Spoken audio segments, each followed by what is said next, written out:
Hello, everyone. Welcome to Monday Live with Alan and Greg and our guest, Bookless Pete, all the way from Albania. Hi, Albania. guys. How's it going today, guys? Good. Vlore, Albania, on the Adriatic Sea. Okay, so you got close to the sea on your where you live? Yes, it's right on the coast. I can walk about 10 minutes to the beach. It's more of a boardwalk type situation, not really open beach, but pretty Wow, cool. excellent. That I sounds love good. beaches. Yeah. Yeah, I would silence love our to have phones like. Boy, if I ever win the lottery, I'll probably we'll build a home on the beach in like Ireland, and then one on South Daytona too in Florida. Oh, there you go. One of my favorite That's- beaches. Also, how could I forget Venice Beach? It's my go-to vacation. I just go to the hostel on Venice Beach. It's, Right. good way to go on for a bachelor to go on vacation by himself. Can't beat it. Well, Alan, Sure. it's going to have to be a pretty big lottery to buy a house in Venice. Oh yeah. Yeah. Well, you only won $100 million lottery. We're not sure you can afford anything. Right. I'll just stick to South Daytona. Yeah. Well, at least you got the right idea. You need like one place with mild summers and one place with mild winters. Exactly. See, good that's what I thinking. love about the Seattle area. Your winters were just really mild for the most part. Mm-hmm. You got Right. snow occasionally, but it was gone by Yeah. the afternoon. How long ago did you leave Seattle, Greg? We left in September of 21. Okay, 2 years ago. 3 years ago. Yeah, almost. And Alan, you lived in Seattle at some point too, or no? I live in Portland, Oregon, but Oh, I've been right. to Seattle several times. Not enough. And Yeah. one time was like overnight after a concert with a friend. We just walked the streets waiting for a ride back to Portland. But Sure. I've taken Amtrak up there, and I'd love to Yeah, go back. it's a really beautiful train ride. I like that. Either down to Portland or up to Vancouver. Oh, yeah. yeah. You take that? Well, my favorite city up there was actually Victoria. Oh, yeah. yes. So you're Fantastic. familiar with it, huh, Pete? With Victoria? Yeah, and Seattle and Oh yeah, I lived in Seattle maybe 30 years. oh Lord, I didn't know that. Yeah. I sometimes forget myself. I lived there so long that I thought, well, this is it for me. And then I was gone about 6 months, and I thought, well, it seems like a long time ago. Yeah, And well, it's pro- it's you good. know, So probably. let me introduce some people in the chat room. We have Christopher. Hey, Hey, Christopher. Christopher. We got Mark. Hello, Mark. We're doing it at a civilized time for you today. Mark. And Faceless Book Reviews. Good Oh, things, that's reminders, or I would have forgotten. Looking forward to this. Thanks for the notification, Pete. that's we my have buddy. Bookless Pete Yeah. and Faceless Book Reviews. Oh, Yeah, we just did a buddy read last week, so we comment back and forth a lot on our channels. Oh, what was your buddy read? We did Gunman's Reckoning by Max Brand. Okay. For June on the yeah, Range. Lester. Good. Yeah. Lester. Okay. Yeah, I'm hitting the Westerns hard this month. Gonna try. Yeah, you hit the horror hard last month. You were Yeah, I'm really using it involved. as a. I'm sorry. Go ahead. No, you were really involved in it, even more than I was. I really let Horror Mayhem down a wee bit, but Oh, did you? I thought so. But you Well, were. these are my first events, and I think I got a little too ambitious. Actually, I picked too many events, and I was starting to get a little overwhelmed. And I'm trying to use it as a way to motivate myself to do my 100 book challenge. Like you're doing one, right, Greg? I finished my 100-book challenge. Oh, great! Congratulations. So I'm going to be starting up again in September. I do it. I do it every year. Oh, okay, great. And it usually takes me about 20 months, or not 20 months, 20 weeks 20 weeks. to get through. Yeah, I've been doing pretty well on it because I'm retired, so I got nothing to do but read, make videos, watch videos. Yeah, There's I'm no the same way. excuse. Except Right. my problem is that because now that my wife has just retired last week, and Mhm. you wake up in the morning and say, I have all day to do what I want. And then you look Mm. in the afternoon and say, wait a second, wasn't I supposed to read 1,500 Oh, pages? Oh, I yeah, forgot to do that. What am I yeah. doing? It happens a lot of times. I get to the end of my day and I thought, geez, I am sure busy for living a life of leisure It with these, is. It's hard to do nothing. right, with these self-imposed challenges, and like, no one's asking me to do any of this or any I of know. us doing it. We're just doing it for fun, and still sometimes feel like I'm getting behind. I'm getting behind on my fun. There's always stuff to do. That's why I'm Yeah, constantly waiting. That's why I'm up all night. I wake up and I got this stuff to do. Wake up and that I don't know. There's just always stuff going on for sure. yeah, yeah. Okay. So Pete, the only real regular feature of this show is we ask people to talk about a couple of recent books that they've read or a book you're currently reading that you want to highlight. Well, there's two, especially this most recent week. One I finished the other day, and I have to thank Mark for this. Mark from Book Time with Elvis, who helped me get a copy of it. I have pictures someplace, and that's the Oxbow incident. Oh, that's a good one. Man, it's good. I don't know if I said this before we were on, or I don't know if I told people this in the past, but I am from Nevada. And so I've known about this book my whole life because he's a famous Nevada author. And I was really blown away. I did a little video on it that hasn't come out yet, but I have to really absorb it. There's a lot of it's a deep book. It is. I mean, when I read it, I was not really ready for that ending. And it's like, it really makes you think, Yes. especially nowadays, is that you feel it's even more relevant maybe now than it was 50 years ago when it was, or maybe 50 years ago they had their other issues going on. But it's getting back to the point where saying people need to read this book. Yeah, it is very much of the moment right now, the political moment in the United States anywhere, or I guess every place, but this idea of the pack mentality. It's dark stuff. It's like kind of what did I think? What did I compare it to? It's dark in the way that almost it doesn't read necessarily as dark as like Lord of the Flies or there's another book I'm thinking of comparing it to that I thought of earlier today, but it's that kind of thing. It's a deep examination of what's underneath the social fabric. Indeed. And I think he's such a great writer. I mean, this was his first book. He only wrote 3 novels, 1 book of short stories. Anybody watching this can skip my video tomorrow because I'm just talking about all the same stuff. But don't say that. It's an incredible book. There's a lot of characters, which is really well done. He takes his time introducing and describing the different characters, which works so well for this kind of book because there's so many subtle different points of view and so many subtle different ways to look at this whole issue. I guess people know it's about a lynching, and I'd seen the movie a long time ago. Yeah, you'll have a video out about that tomorrow, eh? Yes. Yeah.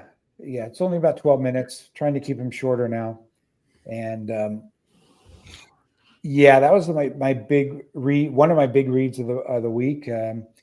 "O Pioneers" I also read by Okay, Willa that's Cather. Willa Cather. I'm trying to remember if I read "O Pioneer." I think I read "My Antonia," and not. Yes, you might have. I have both of them, and I decided to read them both. So I haven't done a video on, because I'm going to read My Antonia next, which I think is the one that my friend long time ago wanted me to read, but I just happen to have them both. And it's, it's, I would classify it as a Western. I think it's close enough for, according to at least the parameters that Michael Kivon sat down on the video I watched, where it's like, hey, it takes place in the West in the end of the 19th century. And, but it's not as much a conventional Western as Louis L'Amour. right. Definitely not. Whereas, the Oxbow incident it has a lot of those same, it starts out in the saloon, they're playing poker, they're arguing, they're getting drunk, getting in fights. It starts out that same kind of, they get a posse together. And my Antonia, O Pioneers is about pioneers making their way, and whereas the Oxbow incident takes place over just a few hours, really. It's probably less than a. I think it's a night. I mean, I read it 2 years ago, so the details are a little foggy. Yeah, it might be just exactly 24 hours because they spend some time back in the town too.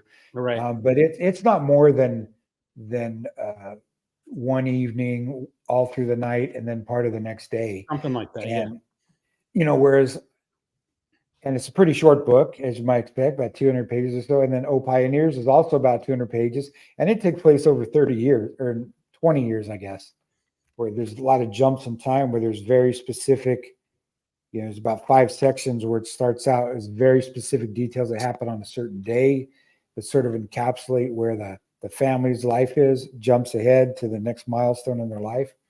But still, both really well written in their own ways. They are. Now here's one thing. When you pick up My Antonia, I read it 2017, very early in 2017, like January of 2017. Okay. February, and Trump had just become president, and he had made some about immigrants, and he said, I want more immigrants from places like Norway. Oh, hilarious. All that in the back of your mind until you read that book. Yeah. And I was absolutely, it wasn't fun. The book was not intended to be funny in that way, but it was just right. It's just the putting the juxtaposition of these two attitudes towards immigrants and how they have changed over the years. Definitely. And that's the same kind of people in O Pioneers. There's a Swedish family, and there's a family they call Bohemians. I'm not sure. Those would be gypsies, I think. Yeah, I would think. I'm not quite sure if they mean it literally in the story or not, or if there's just like a slang they're using for this other group. But I don't know. It's all different kind of immigrants working, trying to make the land, and as we know, happens all through history. All right, let me catch up on some of the comments. Here's Christopher. Congrats to your wife, Greg. Thank you. Hello, Aaron. Welcome to the zoo. Yeah. Christopher, so Oxbow or Miller's Crossing for June on the Range. I think I only have time for one. I think you're talking about Butcher's Crossing. Yeah, Miller's Crossing and not Miller's. This is Butcher's Crossing. This is about the buffalo hunts outside on the west. Well, I think you got to make time. I think they're both good. They're both so good. If you were to say Butcher's Crossing or I can't think of the name of it. What's that? Oxbow Incident is shorter. Yeah, no, it's about the same. Butcher's Crossing. Yeah, a little shorter. I would say if you were saying Blood Meridian or Butcher's Crossing, I would say Butcher's Crossing. But I love both Butcher's Crossing and Oxbow Incident so much, and I've read Butcher's Crossing I don't know, maybe 5 years ago or so, and I still love it. So who knows what I'll think of the two of them 5 years from now, but I don't know. Try and work it out. Try and get both those in there. So Elvis, I haven't started Oxbow Incident yet, but I have been too distracted by watching old westerns rather than reading them. Oops. I have yet to watch. I promised myself I'd watch some westerns, but I haven't gotten to one yet. Yeah. Great ones. I did finish Little Big Man, though. Yeah, we were talking. Mark and I did a buddy read of Little Big Man. Oh yeah, I watched your video on that today. Your video, Greg. Yes. Yeah. Maybe a good movie to watch. Yeah. Someone made a comment. There's like I remember watching the movie on TV, early '80s, and there's just one scene that I remember from the movie where his sister character says, "You're a natural born gunslinger." That's all I remember from the movie.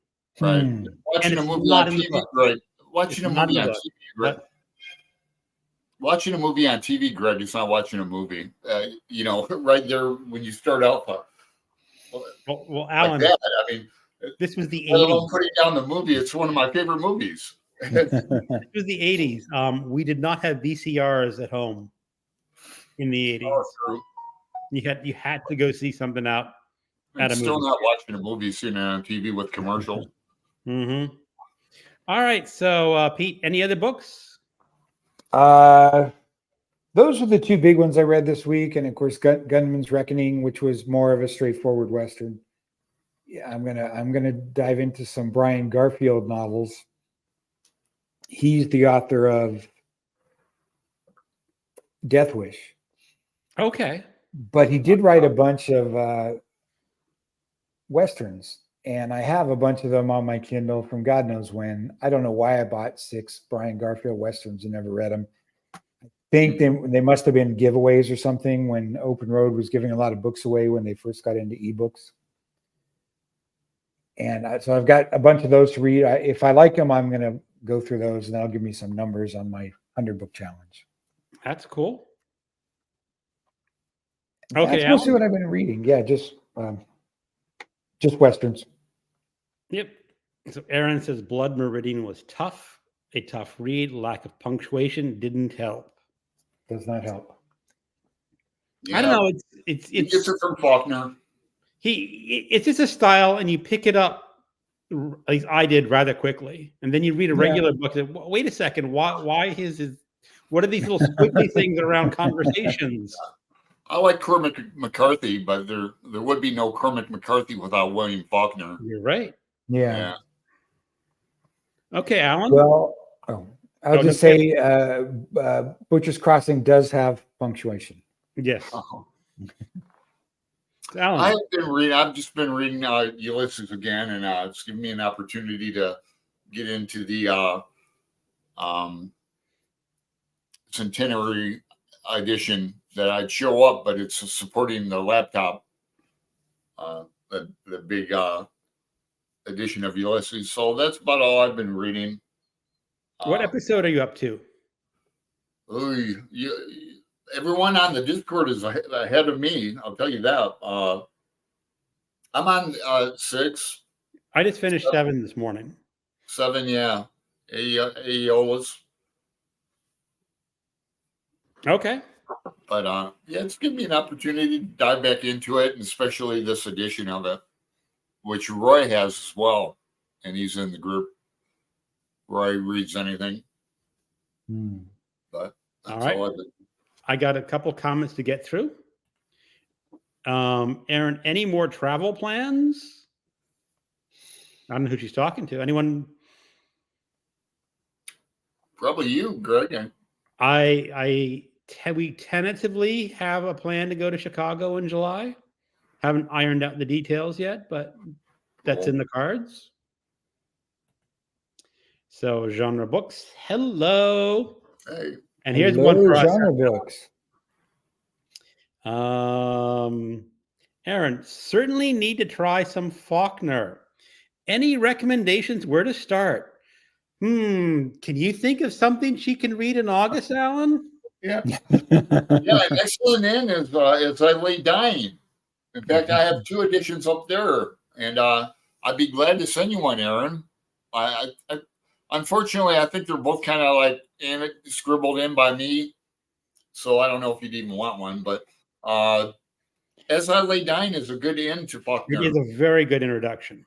Yeah, it's not long, and it's humorous, but it's really it ends very on a rather down note. But if you can think taking a corpse on a journey is humorous, it does have its humorous moments.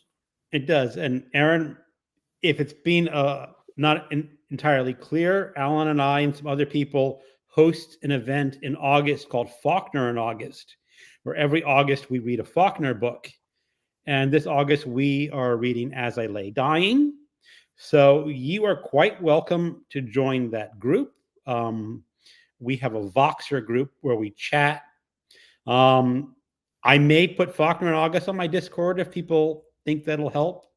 Yeah, that'd be cool. So Aaron, drop us a note. You can send me an email or just leave a comment in one of my videos saying you want to join Faulkner in August, and we'll figure out how to contact you.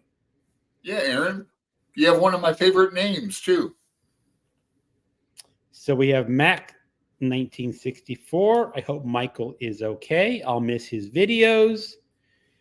Yeah. People don't know he had a very short video. I guess he has some health concerns. We talked about Michael Kavon, or Michael Kavon. I don't. Oh. I have a inkling of what it is, but I don't know any details. Oh yeah. I know he has a very stressful job. And all you can do is take that as a passing. Oh, I can probably guess what's going on. You know. Hey Pat. Hello. Hey Pat. The other Pat's part of our Ulysses group. Mm-hmm. Yeah, she's like I said, Pat and William and Roy and you, Greg, you're all ahead of me. I'm finding it, and that's a good thing, you know.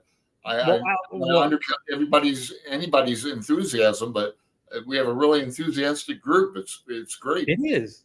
Now the thing is, Alan, the way I'm reading the book is I am letting all the deep waters be in that book. There's all the references that you can pick out, and how this relates back to the Odyssey and why Bloom is like Ulysses. Yeah, we're not really talking about the Odyssey too much in the group. No, it's for fine. Me is when I'm reading this is I want to read this. I want to get the basis of the story down, what sort of he's doing with his style, with the postmodernism and the stream of consciousness. But I don't want to stop at every page and say, oh, this guy is singing this little song in relation to it, and that is why, then go back in the detail of why he picked that song. Because Joyce is very explicit. He has reasons for that. And I said, I can let those reasons go on the wayside and not worry about them. Yeah, it's not that hard to stop like at every page, but like what you're saying is not to stop at every sentence or paragraph and little thing. That's true. But yeah, we have a lively group. I'm really impressed with it. And I was going to say, I know you listened to the audio of that many years ago, but like an episode like Aeolus with the headlines, you kind of missing out on that with the audio. On the strict audio, you completely miss it out. Yeah. But when you read this, like I said, I was reading this and listening to the audio at the same time, and a lot of it becomes a lot clearer. And some of the ways the narrator pronounces some of like his non-words, like they go, or like the cat talking, or something is spelled out on the page, or something like cat talking, meow, and so it helps to do both at the same time, because in a book like this, my mind would be very easy to wander away from the text. So are you enjoying the experience, Greg? I am enjoying it. Well, that's good. I'm glad to hear that. I don't know if I'll ultimately come to the conclusion that it's the greatest novel of the English language. I probably won't, but I haven't finished it yet. Yeah. Well, I'm glad you're enjoying it. It's better than if you weren't. Oh, so very kind, Alan. I'll try to pick it up as in the UK, and we'll try to get involved in the event, Greg. Quite welcome. It's good because there's a lot of things you can talk about in Faulkner. He's quite a character. Aaron says lucky name, and Alan, sorry for misspelling your name. Oh, that's all right. I'm used to that. Well, I can think of 3 ways to spell Alan. You can spell it with a Y, all kinds of ways. How about the 4th way? Yeah. 2 L's, 1 L. E or an A. Mm-hmm. Okay. As for me, as I said, I finished Little Big Man last week. That is set in the Old West, so that sort of counts as a Western. Oh, yeah. Mm-hmm. I was reading this book, The Daybreakers by Louis L'Amour. Oh. As I mentioned on my wrap-up, I DNF'd this. It's not. Oh, you did. It's not really a bad book. It's just I had a lot of other things going on. Yeah. On the outside of my life, and after I'd read like 94 pages, I was picking it up one night, and I said, "Wait a second, what's going on in this book? I don't remember what's going on." And just not really into it. So I said, no, something, just put it down. Maybe next year, pick it up again. Yeah, that's a bad sign when you don't really know what's going on in a book. I feel the same way when I do that. And I would have had to start from the beginning again. I said, I'll just pick up a different book. It's not working. Right. Yeah. So I picked up this one. I got the wrong book. It's supposed to be the 310 to Yuma. Oh, yeah. I read that. I read that short. I mean, this is a collection of short stories. So I just read that short story, 310 to Yuma. And it's a pretty good Western. It's like 27 pages long, 24 pages long. And it's just a perfect little story set in the Old West. Mm-hmm. And then on my Kindle, he whistles for his horse.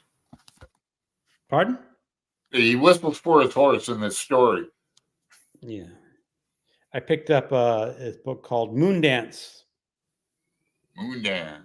By S.P. Somtow. It is a werewolf novel set in the Old West. Oh, you ought to love that. Now we're talking. Yeah. What's that called again? Moondance by S.P. Somtow. Look at Pete, he's writing it down. Yeah. Now, Pete, you have a Kindle, right? Yes. It's like $2.99 on Kindle. Okay. So it's like one of those things that I can do that. Yeah. And what's really kind of curious about, I have not, I think it was published in the 80s, but let me go back to Little Big Man. Little Big Man starts with a man. He's a sort of a independent, living off his father. He wants to write books, and he hears the story of a man in a nursing home who was at the Custer's Last Stand, the Battle of Little Bighorn, and he goes out, finds them, and then the bulk of the novel is the man Jack Crabb describing his life up to the Battle of Little Bighorn. Mm-hmm. That's just the framing story. In this one, Moondance, you have a woman who's going to a mental institution to interview a man who's supposedly a psychotic killer from a few decades ago. Yeah. But then he starts narrating his story about his time in the Old West. And there's a very clear parallel. Now, I don't know if Somtow read Little Big Man. I suspect that he did, because it was still an important novel back then. So now I'm also questioning the reliability of these narrators, because in Little Big Man, not only the editor, you question his authenticity, and the narrator Jack Krebs is like he's a total liar or a total bragger, or totally exaggerating. So now I'm going into this werewolf novel, saying, is he really a werewolf, or is he just someone outhouse rat, crazy? And I'm too early in the book to know that yet. To know that for sure. Well, I love a good weird Western. Mm-hmm. If you can find them, horror Westerns or. Yeah. Aaron, did someone say werewolves sold? Ha ha. Well, as I said, I've only gotten through the first few pages of the introduction of the character being introduced to this madman in an asylum, and just starting to get into his story. So I'll have more details next week. I'll probably finish it by next week. And oh yeah, MJ loved this book, and she says this book contains a lot of references to wolf pee. Oh, okay. Will you be disappointed if it's not a real werewolf and it's only in his head? No, I don't think I would be.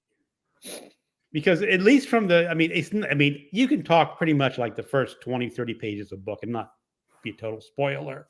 Right. There's some question about whether the guy is a real werewolf or not. Okay. Or he's just mad. As I said, outhouse rat. Because in the book he's schizophrenic.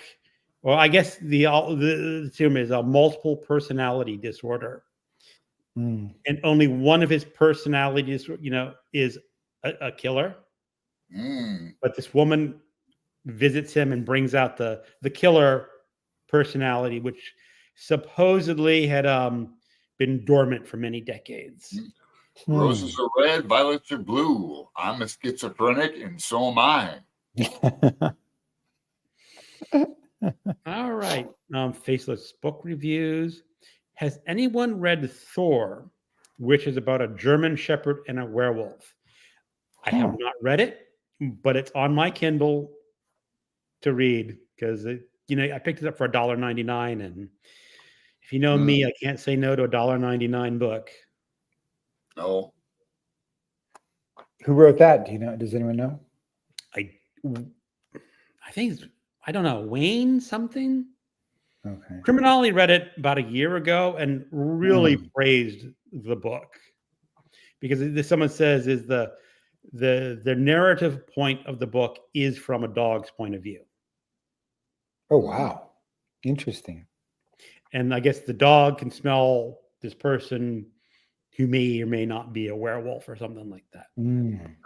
I don't know enough about the book to give any more details. Did you like it, Faceless?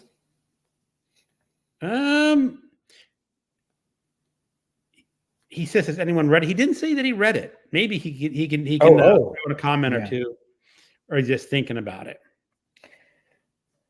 Let us know, Faceless. Yes, let us know. Okay. What other events are people going to be participating in this summer or fall? Pete, you can go first. Summer of sport. I've been I've picked out books I want to do for that, and I tried to stick to my rule of not buying anything. So I had to do some finagling among my available choices. And I came up with, it's so funny, on Steve Donahue's introduction video on sport, he talked about the difference between American sports and how we have one set of sports in America and the rest of the world has others. The only books I could find on my Kindle were cricket related. Wow. A couple cricket related. One bicycling maybe. Oh, geez. But so I'm going to read a couple of those. Sorry, what? Does it take place in France? Do you know the bicycling? No, it's just a guy. It's called Mr. Somebody's. Mr. Somebody. It's more of like a 3 men in a boat kind of. Oh, story. that might be. He's not really. I think he's on a bicycle on the cover. So I thought, well, maybe this will count. We'll see. I'd like to get into cycling. When I lived in Phoenix, I always had a bicycle. And you think I'd have one living in Portland? It's really bicycle Yeah. friendly here. I mean, we have not only stop signs but stop lights for bicycles. Like, and Wow. they're really they want it to be a electric city by like 2040, something like that. Oh, wow. Yeah. So they're trying to Really. get rid of all the automobiles by 2040. Well, yeah, just electric stuff, and they're really pushing Yep. it. And so I'd love to get a bicycle again, thin tire ones. I mean, Yes. they ride it in the rain as long as you have little fenders, little plastic fenders to keep the water off your, Yeah. Keep that clothes. stripe of mud up your back in Seattle Yeah. and Portland for sure. But I wouldn't mind reading a bicycling book, but I don't know. In my dotage, in my old age, I'm kind of leery and paranoid about anything that puts me at risk of dying. Yeah, I'm always on the lookout. Faces of death. Yeah, across the street. Okay, where is it coming today? Is it? I'm like that too. If the stairs aren't well lighted, I'm very careful. That's the point of my life I'm in right now. Yeah, well, and I'm going to do Star Trek. I got a couple Star Trek books on my Kindle too, so I'm going to do that one. Okay. Randy Ray's into that. Yeah. Our friend Randy. I have never read a Star Trek book. Me neither. I like Star Trek. I like it. I think I like it better than Star Wars. I like them both. I like Star Trek back in the day. Yeah. You know, when I was a kid, I loved the original episode, and then I watched the Next Generation, and a little bit of the other follow-up shows, but then it just sort of dropped off my radar. Well, I got really into it the last couple of years. I had Paramount Plus for a while, and I watched all those series, and they are long series. And that's one reason I decided I should start a BookTube channel and start reading more, because I was watching way too much TV. But I'll be honest, I've read a few Star Trek books, and I've never liked one. But I happen to own a couple, so I'm going to try them. We'll see how it goes. We'll see. Maybe people can recommend one for someone who has not read any. I mean, I see some of them. I see people with like these vintage, like when the original show was out and they're putting novels. Those look kind of cool. Yeah. They have great covers. A lot of them have great concepts. They do. I have high hopes for the ones I have on my Kindle. That I remember picking them up for 99 cents a while ago, and they're very easy. They're very cheap on there's so many of them. There's plenty of $1.99 ones. There's plenty of 99-cent ones, and there's tons of them in the unlimited program too. So plenty of access. All right. So also I'm also doing the Summer of Sport. I've just finished the Natural, which is a baseball novel, and next month. What I really want to do, I want to pick up On Boxing by Joyce Carol Oates. It's just her essays on boxing. And the thing is, I really would not want to watch a live boxing match, I think, but reading about it, for whatever reason, it's just fascinating to read stories of boxers. There is a great Fat City by, who is this guy? Who is he? Yeah, there it is.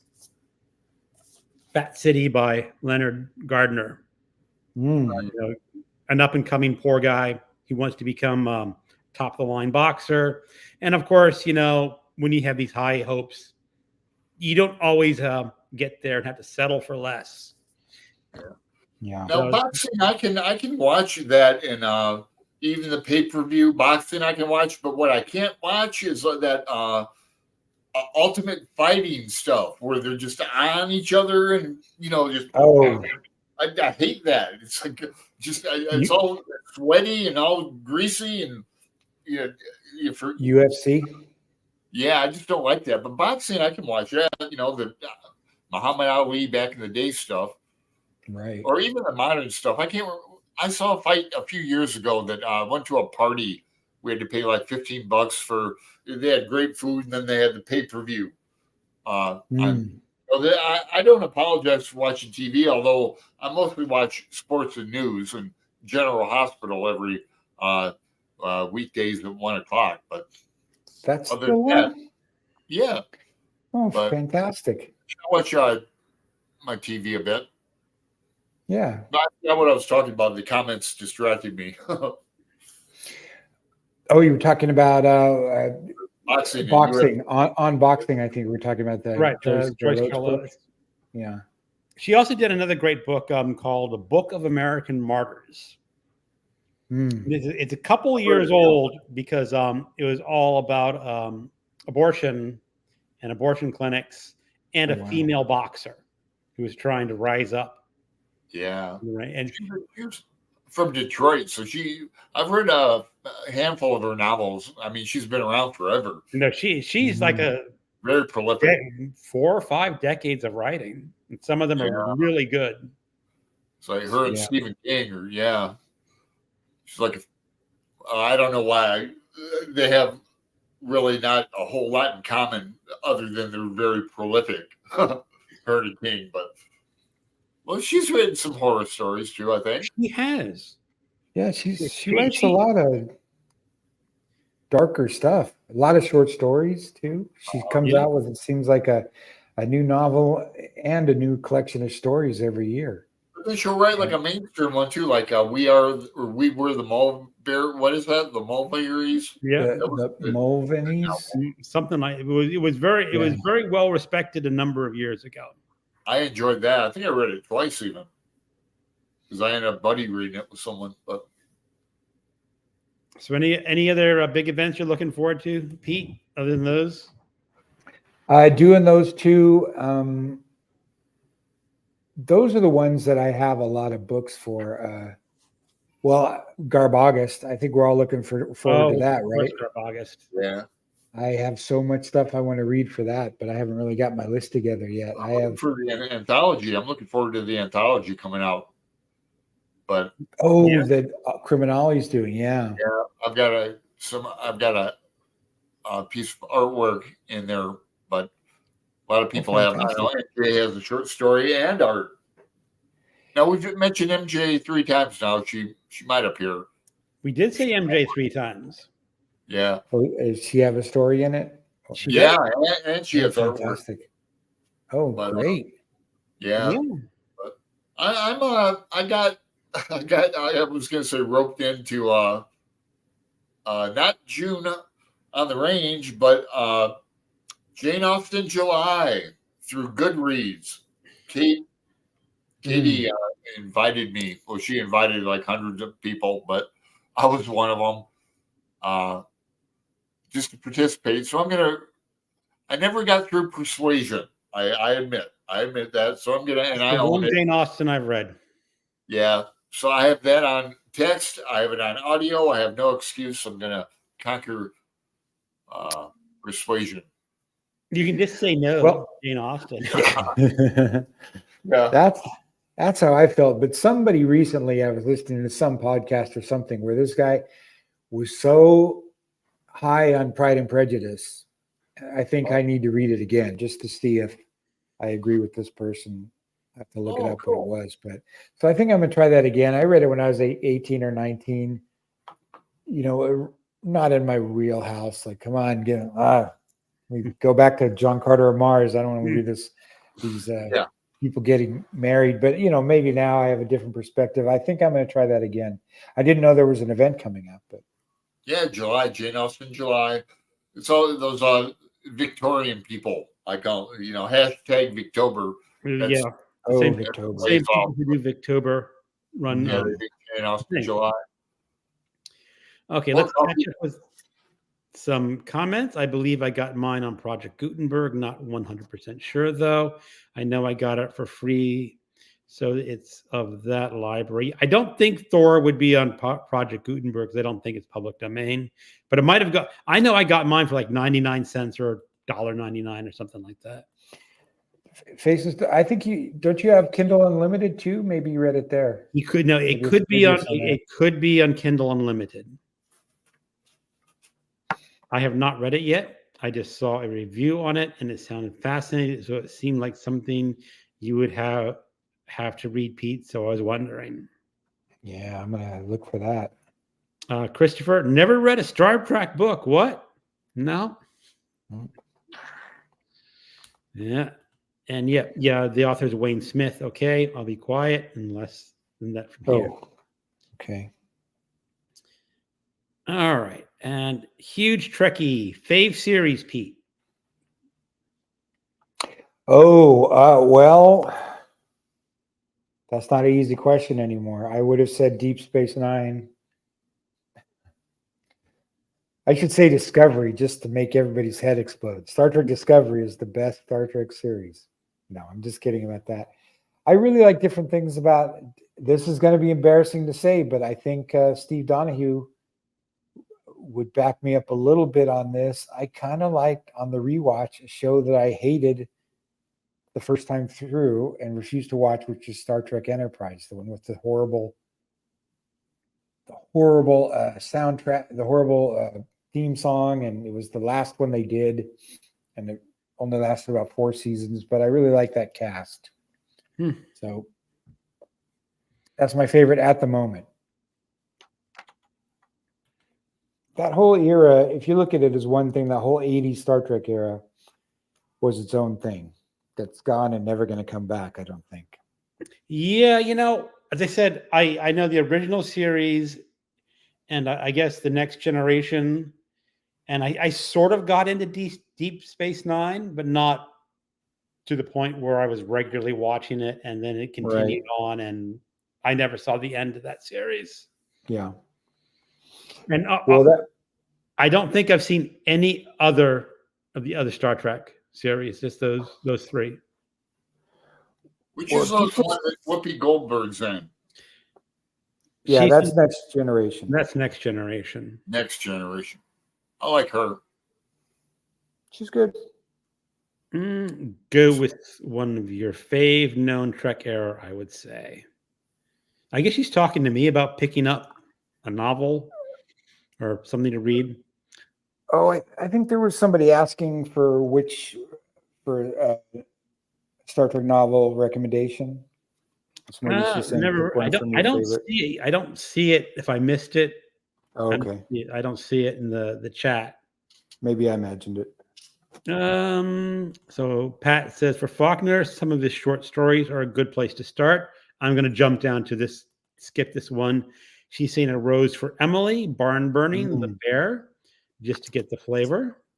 Those are all great. That's a great trilogy of short Faulkner stories. Also, I believe it's called That Evening Sun. It is. It's one of my favorites. That's the one about the lynching, right, Alan? Yeah, and it brings back the Compson family. It brings the Compson children. So we get Jason back and Quentin and Kathy. So yeah, it's one of my favorites. I know, but it also had a lot of parallels that it was written in the late 30s or 40s or somewhere around there, and they're talking about a lynching of a black man, and then in the future something almost identical happened in reality where someone was lynched. Oh, and so you kind of go like, why are people not learning? Yeah, probably because they don't read Faulkner. Right. So let's go back. They don't read it, or they don't understand it, or they just don't care. Yeah. No, we haven't done the collected stories, have we, in Faulkner and August? Well, I think it's a little long. Maybe one year we can do a selection. Yeah, because we did the Snopes trilogy. That's right. Well, that was the summer of Snopes. Yeah, man, that was June, July, and August.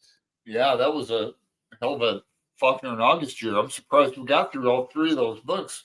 Yeah, that was fun though. They were. I mean, they're not. The Hamlet, I think, is pretty close to top notch Faulkner, but the other two were just okay. I like the town. The town and the mansion sort of meld in my mind as one book and not. old Flim, Snopes. Well, the thing is, like, the Hamlet contains a large section of barn burning story as well. Yeah.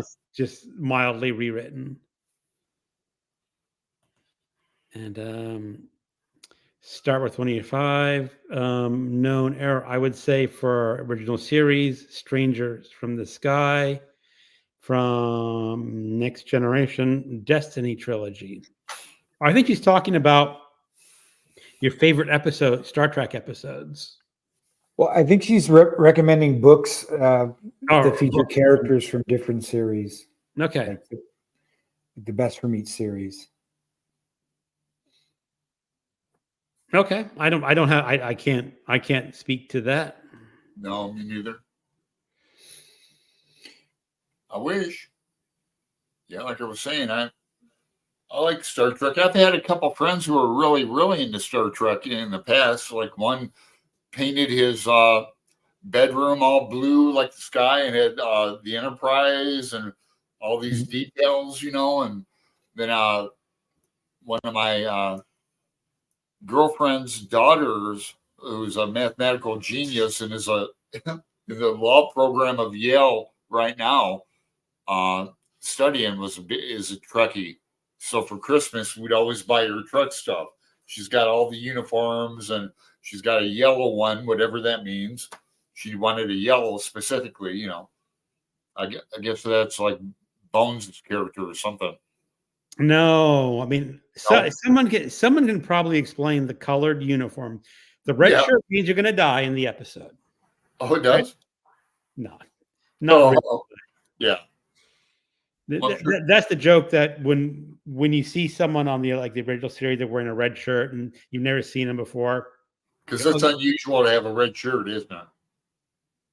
Can someone explain it? Like, red shirts are okay. I'll be the nerd and explain it.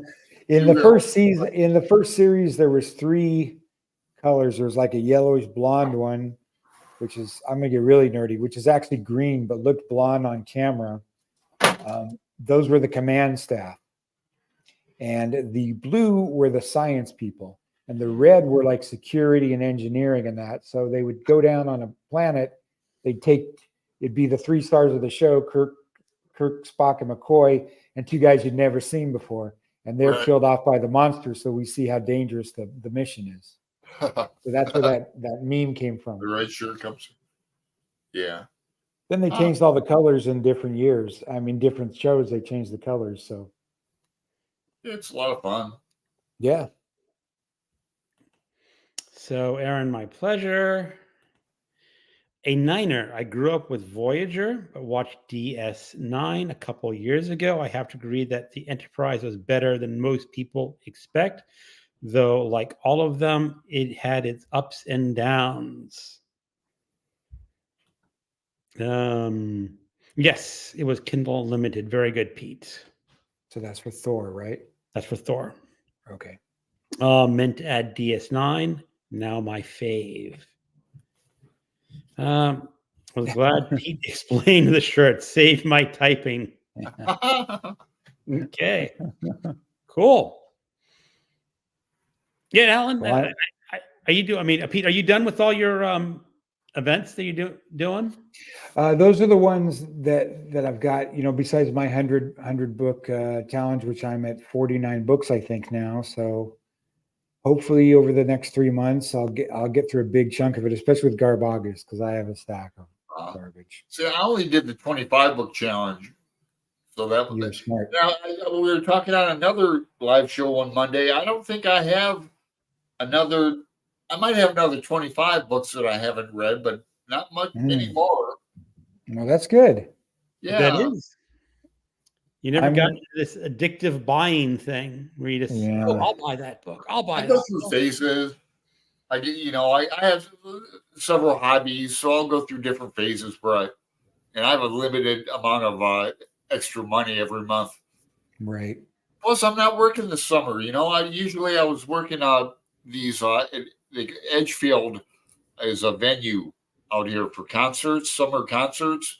For the past 2 years, I saw everybody like Bonnie Raitt, Peter Frampton, Billy Strings, Wow. A lot of people. So we didn't get the contract for that. And then I was working for the football Mhm. club, and we didn't get that. So I haven't been working this summer. So I haven't had any extra money, but, or I would be buying more books. Yeah. Now, Pete, since you moved from Seattle to Albania, I presume you didn't drag a whole lot of books with you. Right. That's the reason I called my channel Bookless, because I thought it'd be a pretty clever way to explain that all I have is digital. All my books are on my Kindle. And that's what I'm reading off of my Kindle. And I've had Kindles for years, but I never really used them much. I got rid of everything I own, and I'm trying to read through these stuff that I've had on my Kindle for years. Sometimes I'm very surprised what I've got on there. I am, like I said, I had the original Kindle in 2008. Wow. So I With looked the back. keyboard? It had the keyboard, and it had this scroll wheel on the side. Jeez. Wow. So if you wanted to highlight a word, you scrolled up with the wheel, and then you had to use this manual thing to click. It was very long. I mean, it was so cumbersome, but yeah, I can imagine. I still don't know what happened to that thing. I know my Wow, mother-in-law was reading. Be a collector's item now. It would be a collector's item. I let her borrow it because she wanted to try reading it, and she lost it or something. And, it's all right. I've had a few over the years. I've sat on them. I've stepped on them. I've always that on it. Yeah. yeah. I often thought, Funny. even though I love my physical book collection, if things went totally cattywampus here and I had to leave, I could just read off my Kindle. Yeah. Yeah, you could. Yeah, I you have do a if- very interesting channel, Pete. And I have you. a question. How come you only have 150 some subscribers? I mean, what's wrong with you? I don't know. I'm losing now. Every time I post it, channel right now, go subscribe to it. Seriously, thank you. That is good. Yeah. Thank you. I'm happy with over 100. I never thought I like everyone says when they start, like, I never thought I would even get one subscriber. Why would someone subscribe that doesn't know me? And wait so till you I'm get grateful. 300's a milestone. You'll get 300. You will. And a lot of it is just the subject that all of us talk about. It's not the hot topic on BookTube or YouTube. Now, I can say this is my wife has started her own YouTube channel. Oh, wow. She is doing, but hers is focused on essentially early retirement and financial independence. Oh. So that's a good niche. It is a good niche. Watch Actually, she's 280 subscribers after like 10 weeks or something like that. Huh. Well, but I'm interested in that kind of stuff. Really kind of humiliates me. She did a book review on a financial book. And she had, I think, 12,000 views on that. Yeah.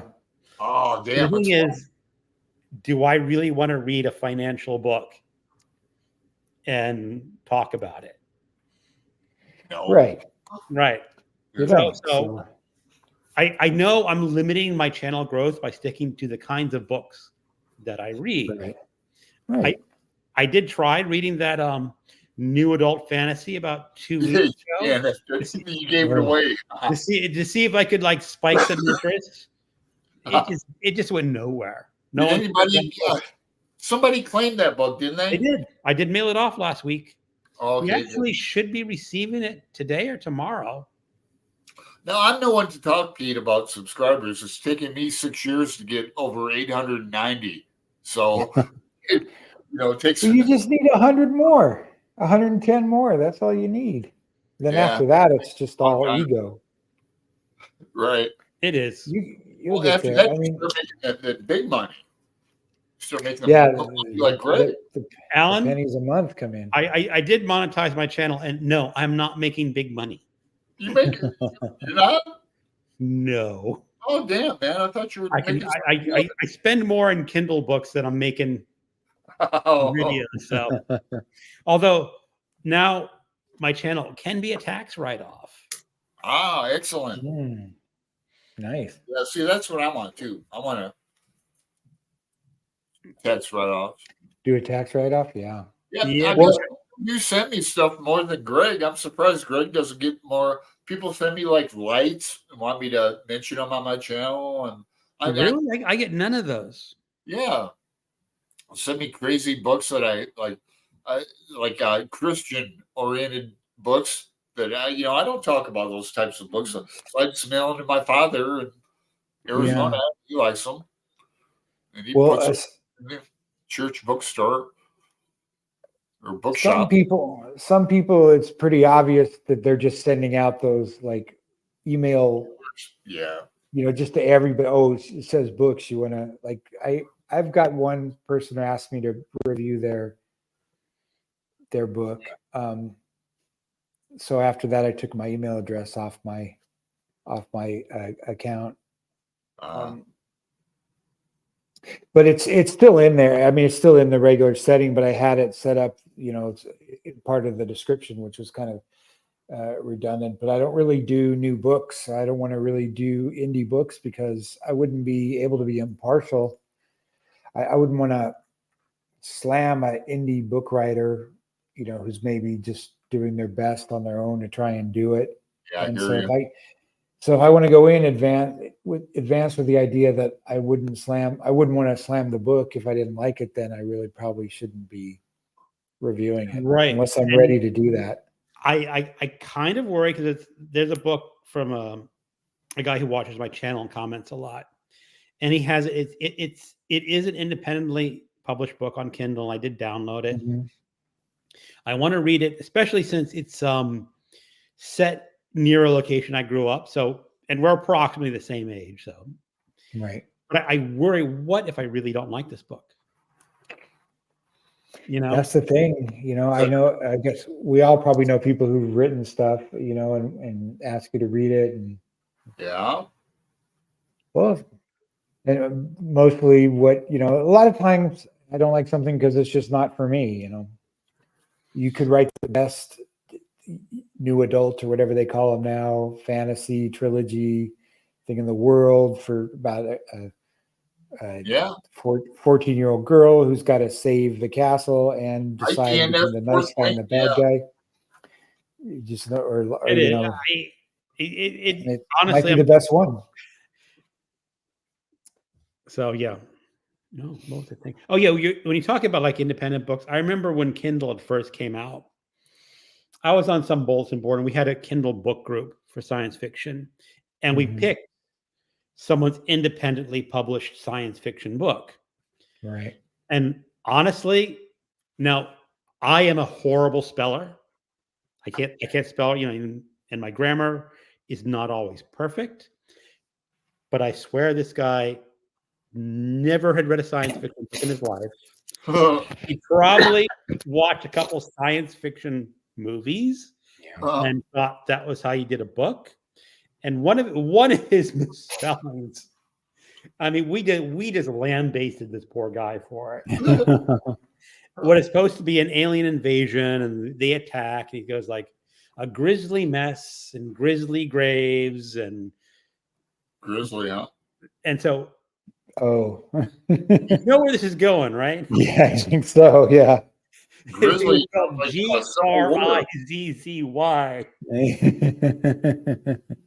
And we're going, is this a book about bears? Right. Because like the elephant's graveyard, but bears. I mean, the poor guy just got humiliated, and we shouldn't have done it that way, right? But someone needed to go to him and say, "Look, you really need to practice your craft of writing, and get someone to copy edit for you. Not everyone needs a copy editor, but this guy needed a copy editor." Yeah.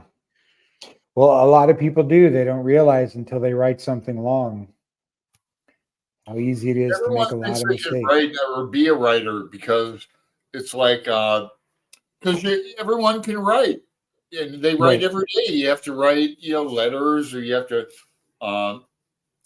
just write. But I like to think of it as like if I would say, well, I want to be a a plumber, and Mhm.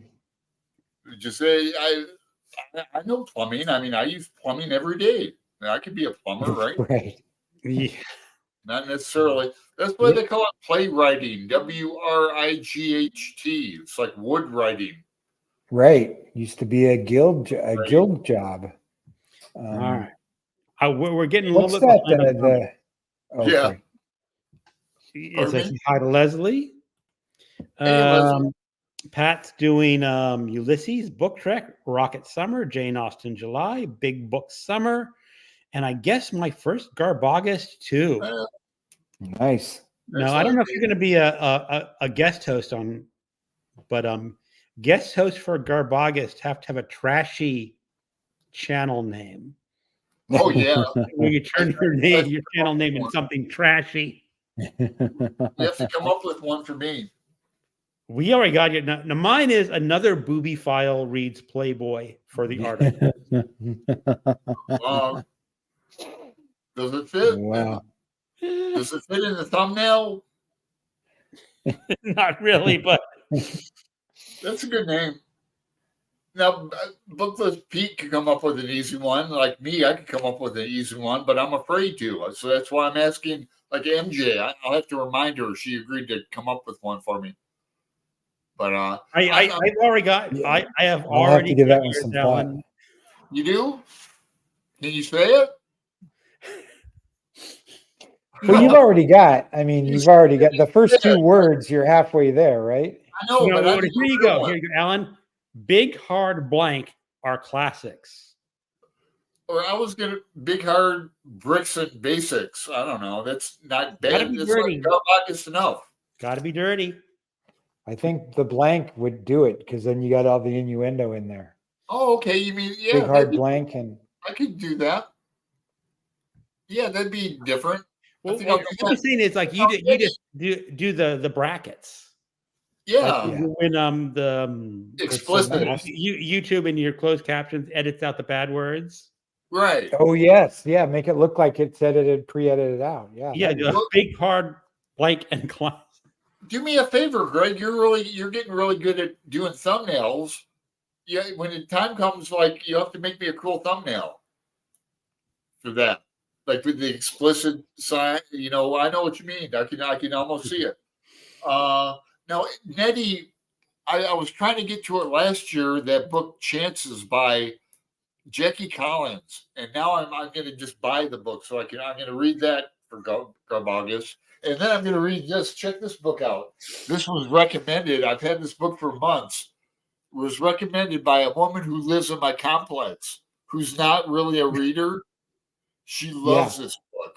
She loved this book. And on the back it says, "It sounds intriguing to me. The Ultimate Secret. It's a cross between the Da Vinci Code and the Kama Sutra." Can you imagine? And it has pictures. No, it doesn't. So, comment for Pat. If I may suggest, Gargabas, book that with Pat. Yeah. Maybe. Yeah. That's funny. All right. But anyway, The Secret Sex Life of Angels, Mystery of Isis. You'll never something about the President of the United States. Look at this cover. Wow. It's weird. That's a nice cover. Is that can you tell if that's self-published or Oh yeah, it's definitely self-published. And he's got a series of books even. He's very prolific self-publisher. But yeah, I'm not really looking forward to reading it, but give it I a don't try? know. I think I was trying to date her, so I bought it. And then I lost it. But she still lives here. I haven't seen her for a while, but anyway. Yeah. So Pat I'm reading the original Star Trek books now from way back. Yeah, she showed some for covers on her channel. They're very nice old covers. Oh, you would have liked that. I know you like that. Yeah. Same as Pete. None of after moving abroad 6 years ago. Back now, but stuck to library and Kobo only as UK Kindle doesn't link to Overdrive. Oh, it doesn't? Oh, that's a shame. Yeah, I think there's licensing agreements in the UK with library books. Oh, yeah, that makes sense. Well, what about the other? Isn't there another app? Maybe it's only in the United States. There's another library app. I always forget what it's called. It's probably the same thing. The Hoopla. Do Well, they yeah, have that in it UK? comes out of the same. Oh, it's all the same thing. Libby and Pine. Pine is in the South. PINE is like the library app in the South of America. Oh, okay. In Georgia, it was. In southern states, Pine. Yeah, PINE was the same thing. I use Libby all the time. I really love Libby app, and we have a great library system in Portland. And I just had a friend visit me from Washington, and we ended up downtown. They just remodeled downtown library, and it's over 150 years old. It's really big. I've toured it a couple times. There's and vlogged it too years ago. Check my playlist down below. For your library vlog, I will. I love this kind of the Libby app is really good, especially if you have a good library that you can access. Libby is what I meant to ask Aaron about, if they had Libby in UK, but it's the same kind of setup, I guess. I don't know. I mean, I think it was Criminology who was saying that the library system in the UK does not allow for the borrowing of digital books.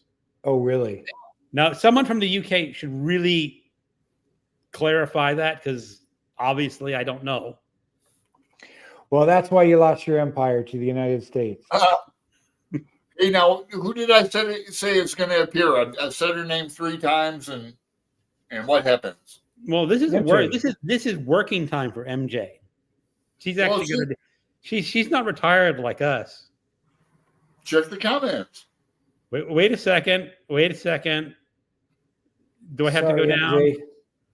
It's all my fault, MJ. MJ is here.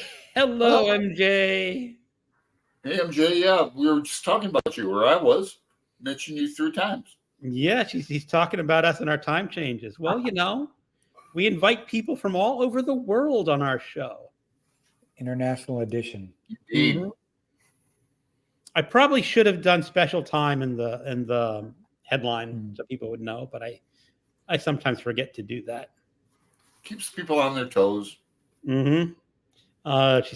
Erin's hoping she's enjoying the Star Trek books. She is.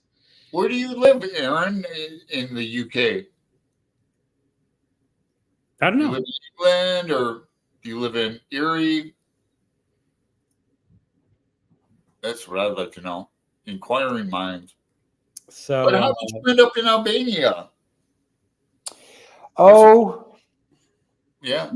Well, before I discovered BookTube, I watched travel videos constantly when I was working, you know, and I wanted to go some places that were inexpensive, and I wanted to go some places I'd never been before. So when I came this way, I went to Scandinavia first. Well, I just went to I went to Stockholm for a couple of weeks, and Finland for a couple of months. And Albania has had a visa, a 1-year tourist visa that Americans are eligible for. So I thought, that's a great place to start. I'll see if I like traveling. I don't really like traveling that much. I like being someplace. I don't like the transitional things.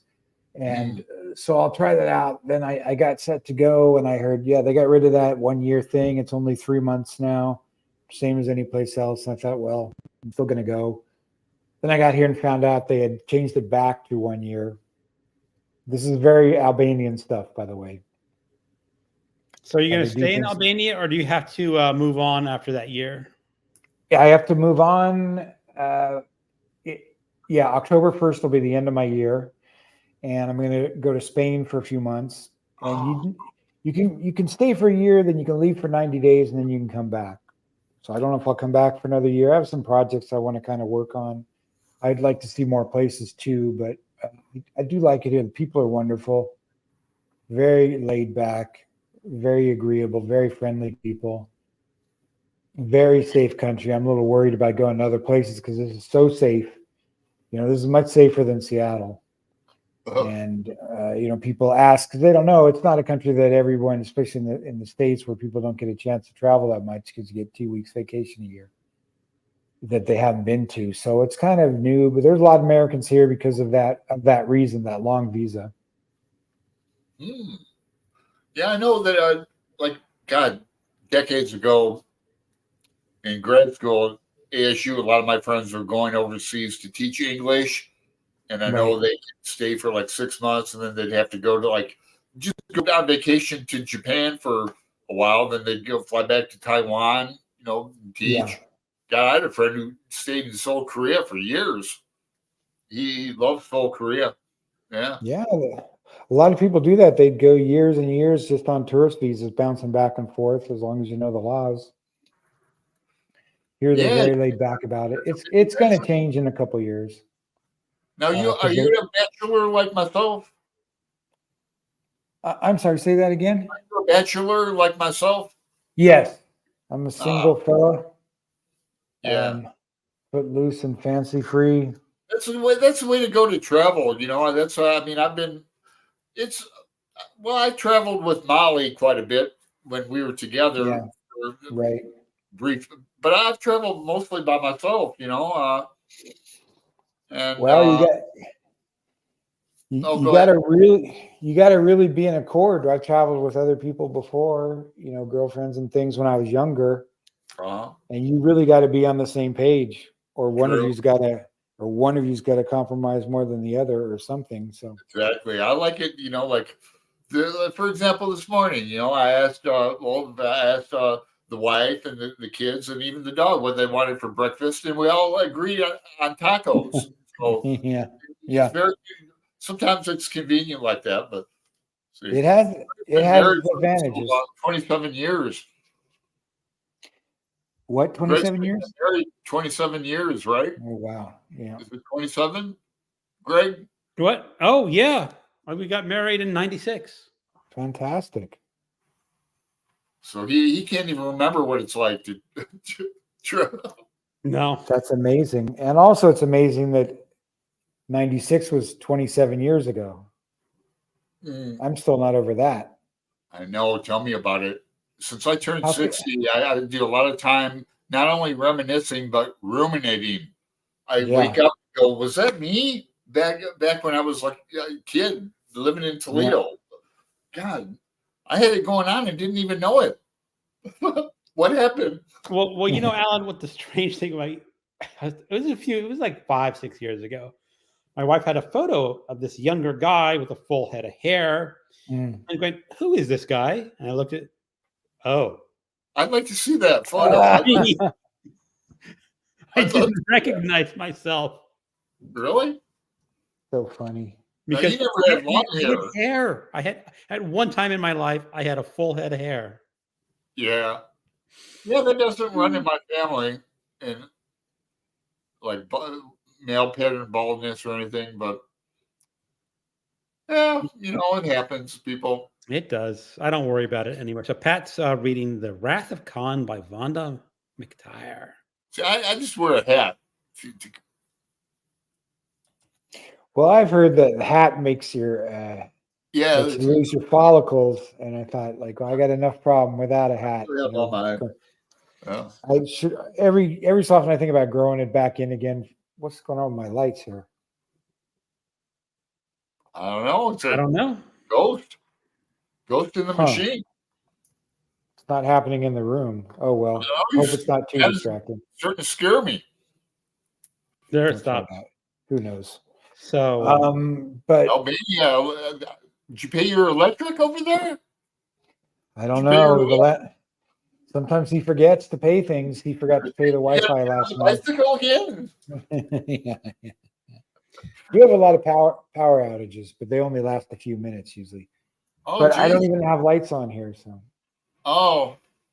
So Leslie likes my books on my channel. She says not to change anything. Thank you, Leslie. MC 1964. The cost of all the books that you buy and read for the channel. Yes, if I decide to have my channel as an official business, which once you start getting checks, you pay taxes. So yes, you can write off. You have to get Chris to get started working on that for you. Yeah, well, we might do that. I mean, the thing is, if you have a business and you write off, you have 3 years to turn a profit, as I understand. Oh, Your revenue outweighs your expenses. So well, I don't know if I'd ever actually get up to that level of earning. I'm sure your neighbors would love you if you just opened a used bookstore out of your basement. Your neighbors would love that. No. That'd be impossible. Greg's You don't think they bookstore. love it? And I'm sure it's against the HOA anyway. So yay, Jane Austen, It'd have to be July. underground. It'd have to be underground. It'd have to be the back Yeah. door. Speakeasy. Well, that would make it cooler anyway. You could charge more. Secret knock. I have a feeling that the books that I like and keep are not the ones that are going to sell. So Aaron says it seems like some booktubers feel the pressure of reviewing, like you said at the start of the show, takes the fun out of the hobby of booktubing.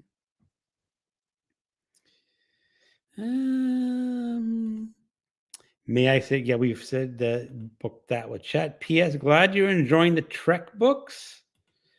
Have fun. You guys have me laughing. Thank you, faceless book reviewer. There we go. Back to MJ. MJ's here. The central library is humming now, Alan. Very comfy, and the bathrooms are greatly improved. Oh yeah, Christopher lives in Portland. I keep forgetting that. Yeah, I was impressed by the overhaul they did. Downtown, I don't get downtown very often anymore, so I moved out suburbs kind of.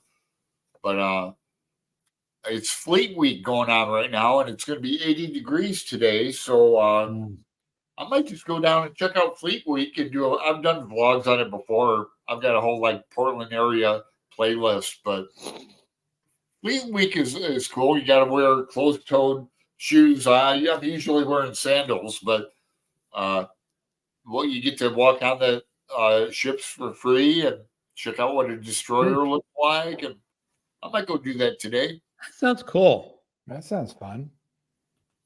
Yeah, MJ, they said your name 3 times to conjure you up. It worked. Yeah. He is. And do they have Libby in the UK? Oh, they do have Libby in the UK, but only for audio personally. Okay, she answered the question that you can't get digital books on Libby. Live just outside London, Alan. Oh, great. Lee is here. Hello, Lee. Hey, Lee. Hey, Sorry, Lee. life got in the way for me. Here now. In London too. If I would go visit London, I'd go visit Dane Cobain, and yeah, we'd go to the pub and jam. He plays guitar. We used to do Bob Dylan songs. I'd play harmonica. He'd play guitar and send me copies from London, and I'd overdub it. Playlist below. Link below, right? Aaron says Albania sounds great. Worked in China for 5 years. Eager to get traveling again next year. Well, it's really interesting, Aaron. That is. The only thing is, it's harder to travel like that when you own a house and pets. It's just, because you like I said, we own our home, so it's relatively inexpensive to travel if you can. You don't have any expenses back home. If you're carrying an apartment or a house, and if you got to board pets and all that stuff, it gets very expensive very fast. It does. Yeah, to travel for any span of time. Right. Like a month, maybe. After a month pushing it for people watching your cats and. Yeah, exactly. About, like you said, I have a neighbor who goes on trips for like a week or two, and I watch his cat. So I don't charge him, and then when I go, he'll watch my cats and not. So at least that part of the pet sitting doesn't cost anything, but still, I could not leave for a year or anything like that. No. Yeah, like I imagine like over a month month or two would be pushing it, but It you would. get to a lot of pub lunches, Greg, if over a month. Huh. So Lee's Green Eminence by Jean Vincent Blanchard and I Virgil by David Wishart. Virgil, huh? I have some Virgil up there because I he think that's a poor novel. guy for Dante. I think so. It's a fictionalized life of Virgil. I think that's what it is. Huh. Kind of like I Claudius. Well, I Virgil. Claudius is one of the great. It's really a great book. I'd love to reread that. Yeah. Just got to find an event that can squeeze in. Yeah, there should be some kind of like ancient history event or not technical philosophy, but like in a fictional and not nonfiction, but fiction. So I have to start thinking about that. Maybe get Justin to think about it at Triumphal Reads. Okay.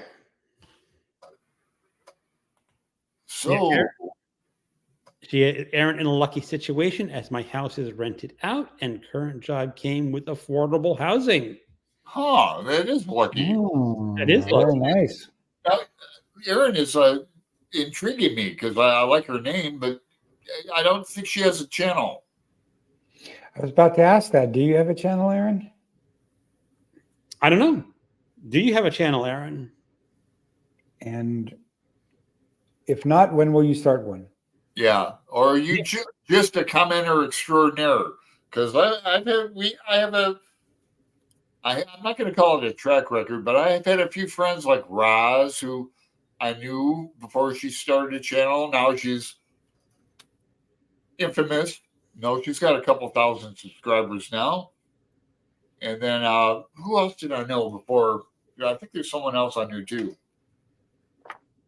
Who yeah, I know who it is. She doesn't really make videos anymore, but yeah, you can be a commenter extraordinaire and then start a channel. It's a good hobby. It is. I call my Voxer my like ham radio. I'm talking to people like every day in Europe and Ireland, all kinds of foreign countries. Mississippi, yeah, you know. Yeah. I signed up for a Voxer account, but now I don't know what to do. I mean, I signed up and then the blank screen comes up. I don't know what you're supposed to do with it. Oh, you'll have to friend me. Okay. Hold on. Let me get a pen and a piece of paper for a second here. Yeah, I guess if I knew the name of one person who had it, I can start finding people. Yeah, mine's lowercase Allen, ALLEN 770. Okay. Yeah, what's your I was about to say, what's your Voxer name? I'll write it down and I'll send you a message. I don't know. I did it a week ago or so. I'll have to look it up on the app. I hope it'll tell me without. I've got like exciting. Greg will attest. I have two phones, one Voxer and one regular. And Lee wants to join us with iClaudius. Okay, cool. Someday we got like God, we're thinking about a lot of buddy reads. We are like Gravity's Rainbow.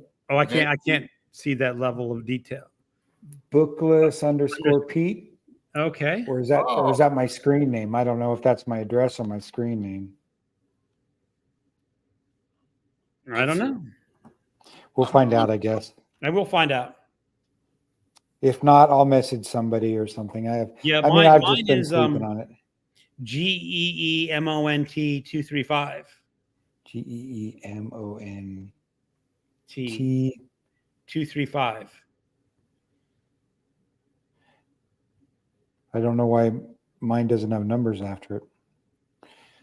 Okay. You don't have to have numbers. I'll work it out. Oh, you don't? Okay. I thought they were maybe like pre-assigned or something.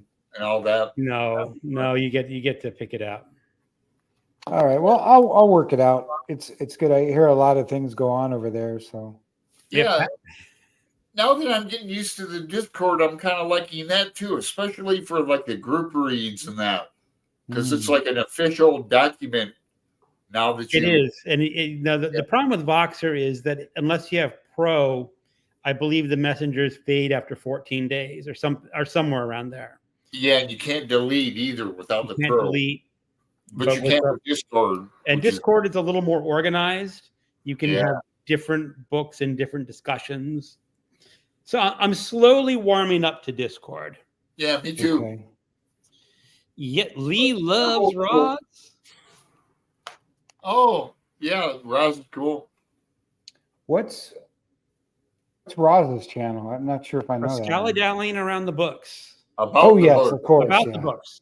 Yeah, Scally-dallying about books. Scally-dallying, which apparently means like going to different countries and like we're talking about, but reading in different countries, isn't it? That's what I get from it. Her channel name. But she's become a friend of mine. I've known her for 5 years now, and sends me. I remember when her daughter Matilda got married. She sent me photos of the event. It felt like I was there, or I felt like I should have sent a present. And then she sent me books and things we've done. She's one of the co-hosts of Faulkner in August, but we've done group reads of like Don Quixote, which I'd love to reread again someday. I never knew Don Quixote was like 2 books. That's right. Yeah, and I never knew it was so funny and so like interesting. It's like the first of its kind in many ways. Sancho is hilarious. Yeah. So, you know the term Sancho, and Sancho's Don Quixote's his servant or his lackey or Sancho Panza. Sancho Panza. But in prison, at least in Arizona, the word Sancho means the guy who's dating your girlfriend. Well, you're right. They call him Sancho. They call him Sancho. Huh. So Aaron says, I don't have a channel. No. Avid watcher of BookTube for a couple of years. Stumbling into this great corner community has me contemplating it, though. There you go. Aaron?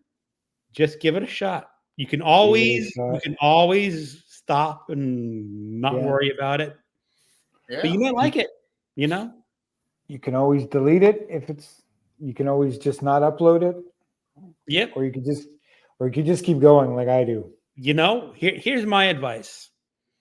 When you get a little bit of time, pick out your phone or whatever has a camera, sit in front of you and just talk. You can do a tag.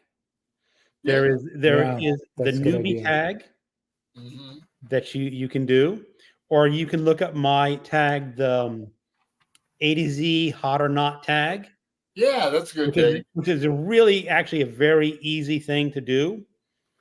And it just gives you lots of topics and it'll get people understanding you, the basics of you pretty quickly. And then if you like it, upload it and see what happens. Yeah, you might be like book chat with Pat and take off. You could. You never know. You'll have 1,000 subscribers in no time. Probably by the end of the month. I always say that, but she's got a great channel. Yep. So Leslie, have any of you read Small Mercies by Dennis Lehane? No. Lehane, I like Dennis Lehane a lot. It's on my list of maybes. I am a BookTube prize judge, and it's still. I don't know if it got knocked off in this round. I can't remember. I've read a lot of his novels. I like him. I've read a few. Yeah, I like his crime. He's got like crime dramas with the same character. I can't remember the guy's name, but his partner is Angie something, and they were boyfriend girlfriend. There's been movies made too. Ben Affleck makes some movies. Now Greg wouldn't have seen any, of course, but Dennis Lehane, and then he's written books like Shutter Island, which is a great book. You guys read that Shutter I Island? have not read Shutter Island. I think I've only read one book by him. It was his historical novel in New York City. Yeah, that's a good book. But Shutter Island is reminiscent of the Magic Mountain. I don't think Dennis Lehane and Thomas Mann are anything alike. Right. No, but I'm telling you though, Okay. you'll have to read it and tell me what you think. All right. It's spooky. It's weird. So Lee says I have to be one of the extra conversationalists. 35 more days and surgery will be over, and then another week of recovery, and I can join you more often, Lee. Well, I hope you get better soon, Lee. I know you've talked about health, and hope you overcome that quickly. There is MJ saying she really liked that one, Leslie. Oh, MJ, if you hadn't picked out, I am reading Wolf P. Oh, that's what we were talking about. Yeah. Oh, she's the one that got me to pick up Moondance and read about the Wolf P. Yeah. I have not gotten any Wolf P scenes yet. MJ and I buddy read Pet Cemetery last month for #Horror Mayhem. That's about the only thing I did for Horror Mayhem, man. I dropped the ball. Lee does not like Discord. You know, I did not like Discord for a long time. I didn't either, but for the same reason. And the thing is, I'm an ex-computer programmer, so I should be really fine with this stuff. But it's like, now that I no longer have to program computers for a living, I really don't care to do anything like that. Or coffee. Way complicated for me. It gets easier, Lee. I just started at MJ and it yanked me right in. We're talking about Small Mercies. And I also love Elizabeth from Canada.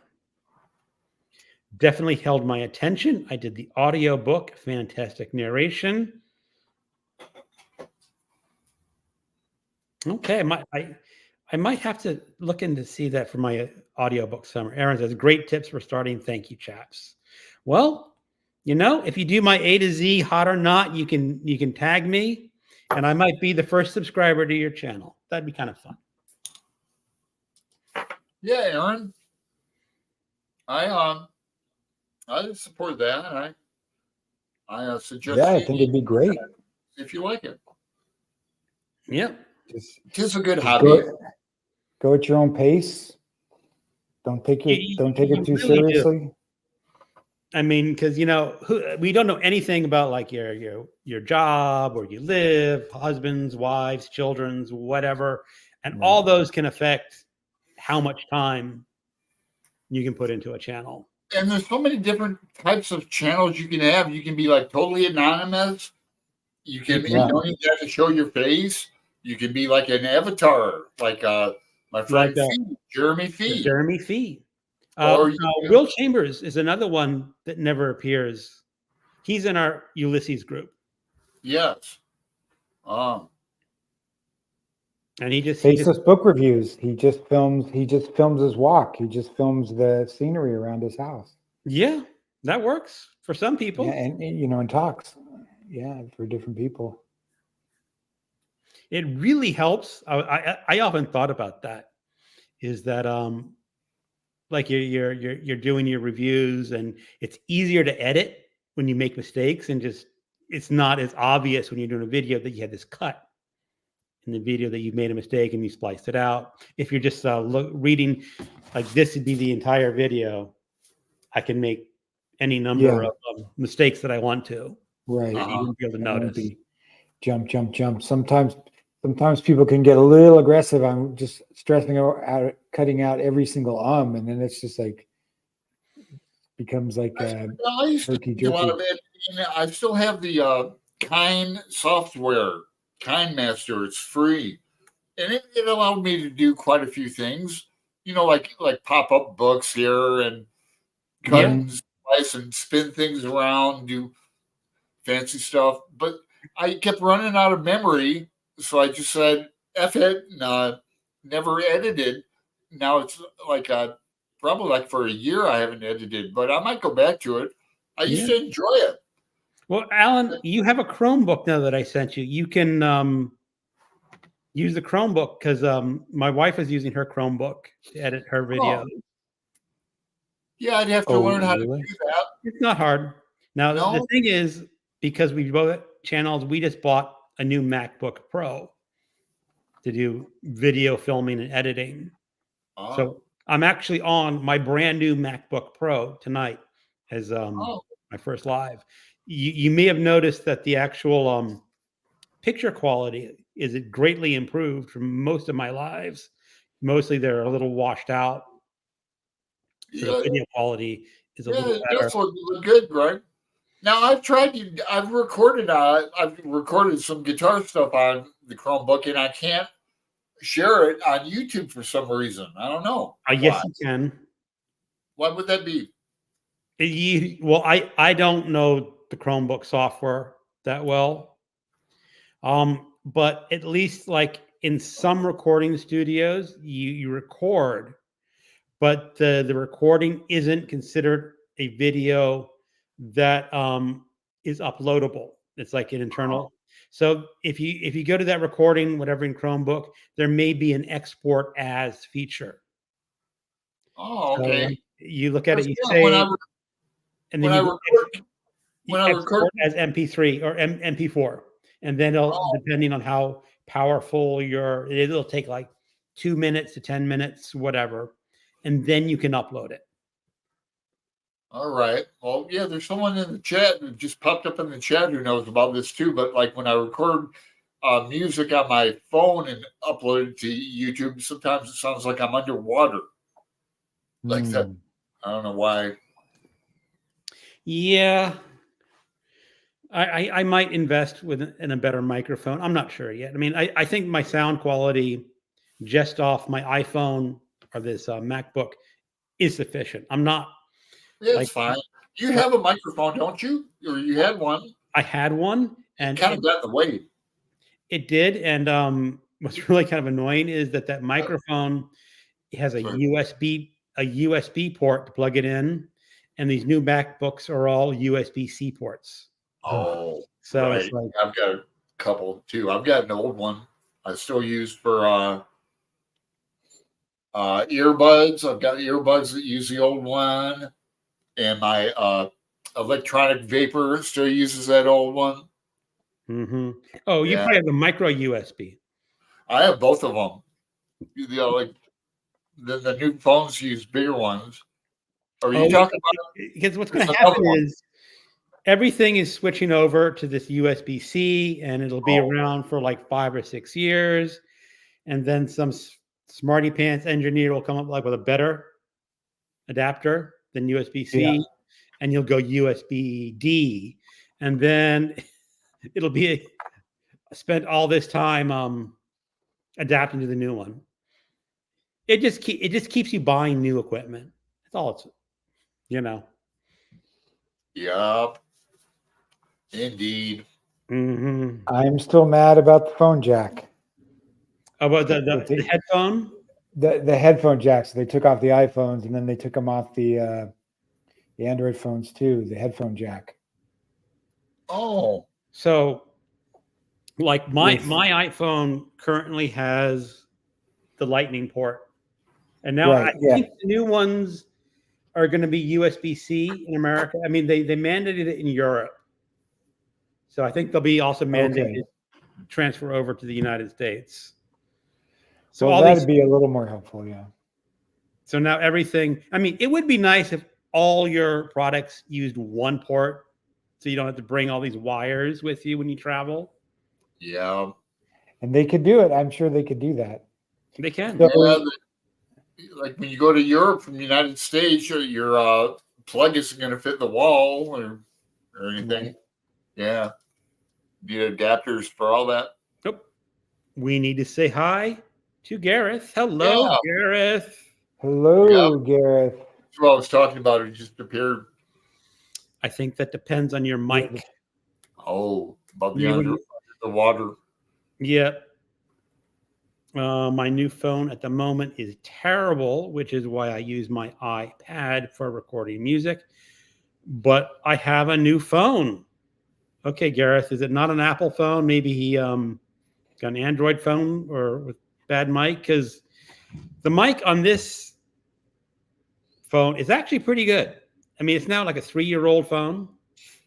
So it's getting long. I mean, it's hard to say that a phone's getting long in the tooth after 3 years, but I guess it's getting long in the tooth. Yeah, I think mine's probably 2-3 years old too. A new one. And this one's old, it's all cracked, but it has my Voxer.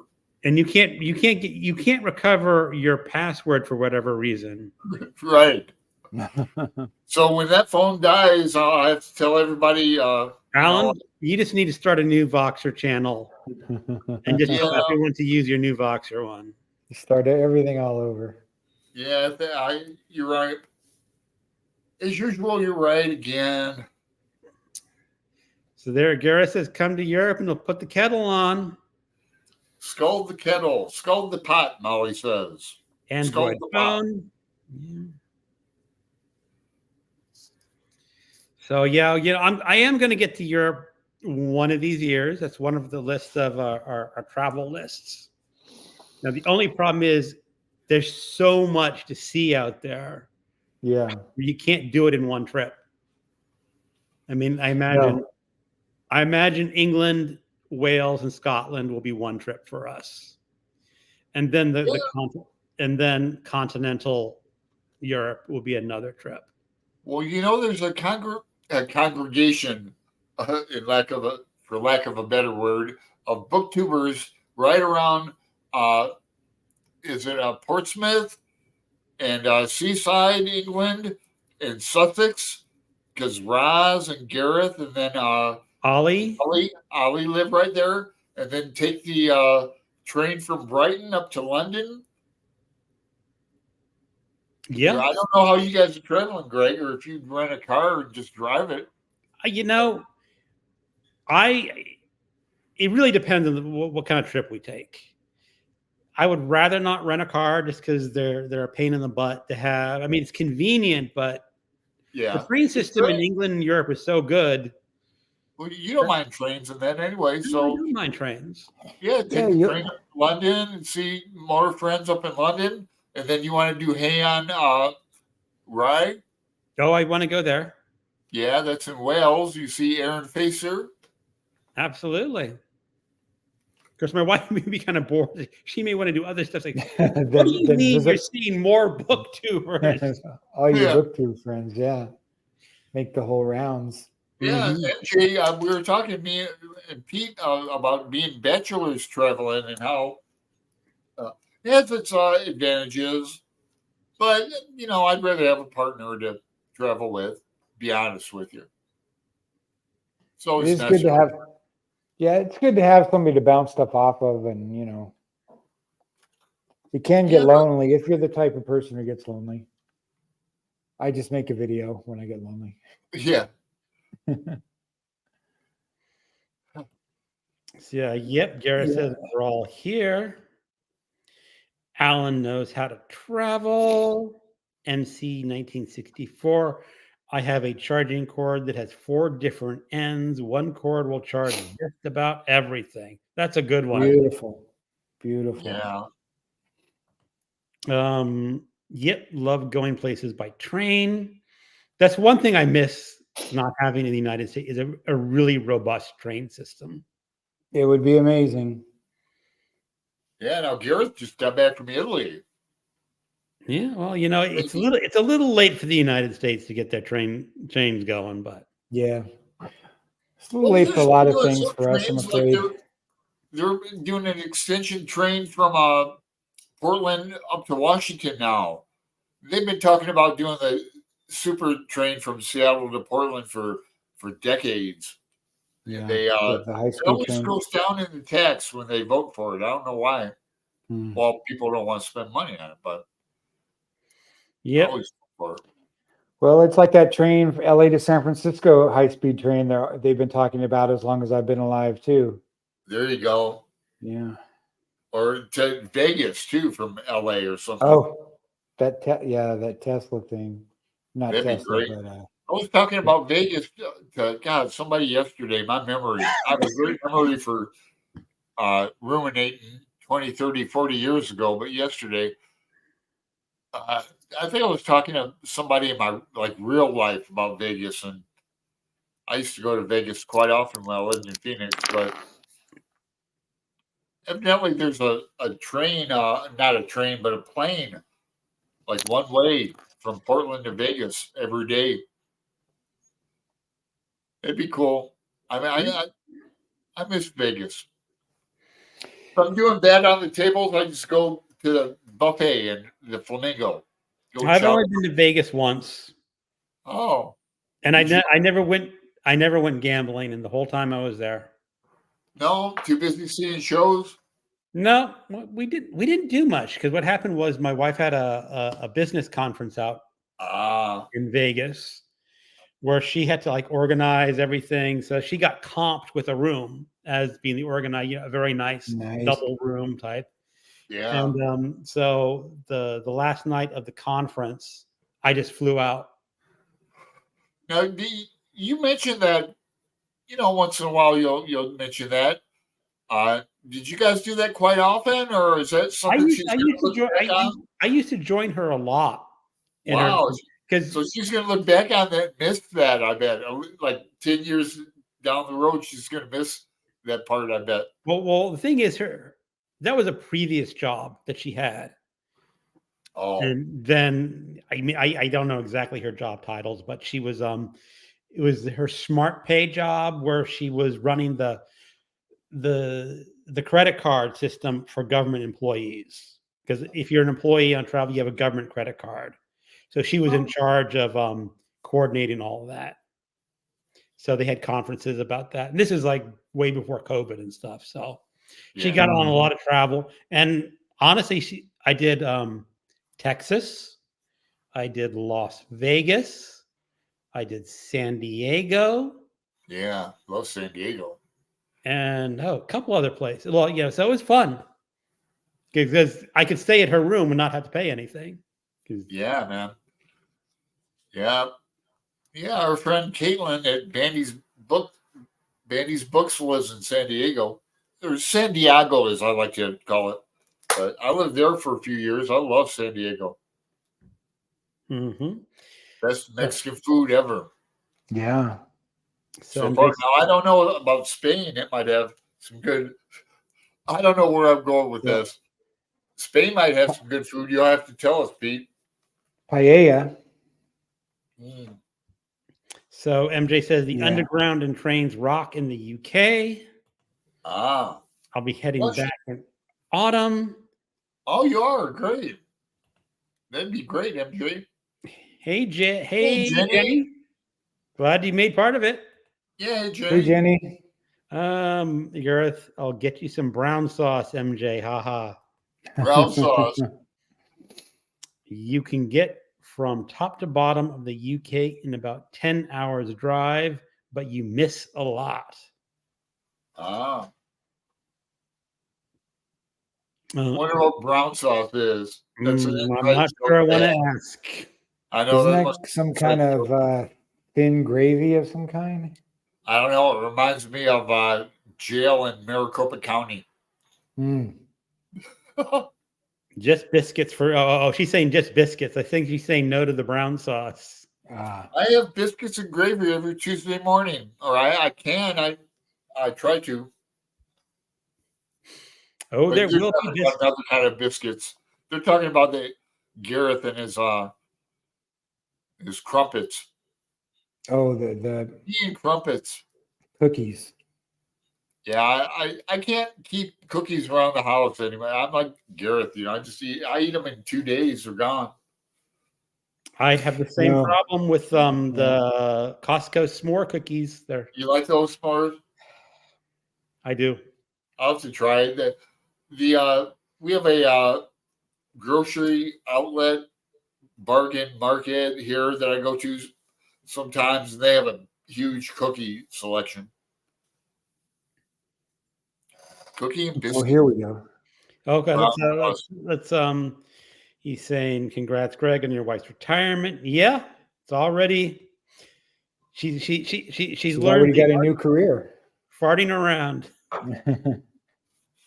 Hey, Aaron. Okay, here we go. Brown sauce is an alternative to ketchup. Brian brought it up on my birthday live stream, and it was hilarious. He thought it was weird. Brown sauce. I've never heard of it. Brown sauce is kind of tangy. Goes great with eggs or bacon. Yeah, I'm sure I'd like Well, it. it's sounding better and better to me. See, if I would guys talk have about another career, you know what it would be? I often think about it, and I must say I would be a saucier. Mm, I would like to be a saucier. okay. Okay. Anyway, I actually think cooking would be a very difficult job to do. I like barbecue grill. I like to grill. I get a lot of compliments on Sure. my grilling. When I used to grill, live in an apartment now, but Oh, no place to grill? You can go down the park or something? no, I could go down the park with those public grills, but yeah, I don't have any like wire brushes or anything. You know, you got to Yeah. clean those grills off. Right. I would, but I like propane grills. I like charcoal grills, whatever. Yeah, it's good. It's a good way to cook. It always tastes great. Anything cooked outdoors tastes fantastic, it seems like. Yeah, chicken, whatever, steaks. I like Yeah. eating that. I don't necessarily like cooking it myself. Jeez, yeah, you like to just. Well, what do you bring to the parties you go to? You have all these neighborhood parties. What do you bring? Do you bring a pie or what do you bring? I leave that up to my wife to bring. She's in You charge don't even of. know. Sometimes I eat Must it. be nice, huh, Pete? Sometimes she like brings Tostitos that you cook up in the oven, like the Mexican Oh wrap yeah, Tostitos or those are whatever. easy. Those are good and easy. Yeah. Yeah, I usually just bring a pie. Maybe just like a cheesecake. You don't even have to bake it. You just thaw it out. Here you Mhm. go. Here you go. Right. Huh. As long as you show up with something, everybody knows Yeah. you made an effort. Beats a bottle of pepperoncinis or something. Pepperoncinis. Right. Oh, okay. Right. Put those over here. So Gareth is with Aaron. Having a chef or a good cook in the family. Oh, I missed Gareth up.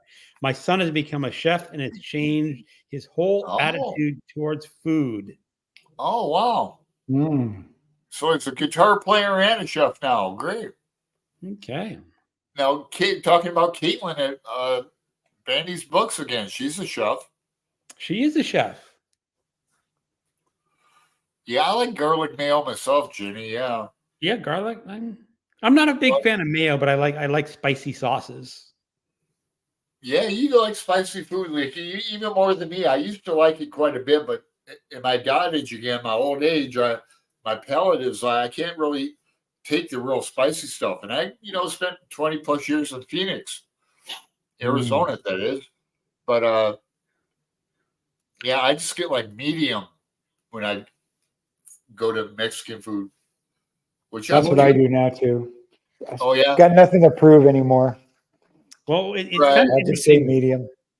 We have a Thai restaurant near where we live, and the woman who cooks, she does authentic Thai spice. is that the one you took me to? Yeah, we took you to. Yeah, that was good.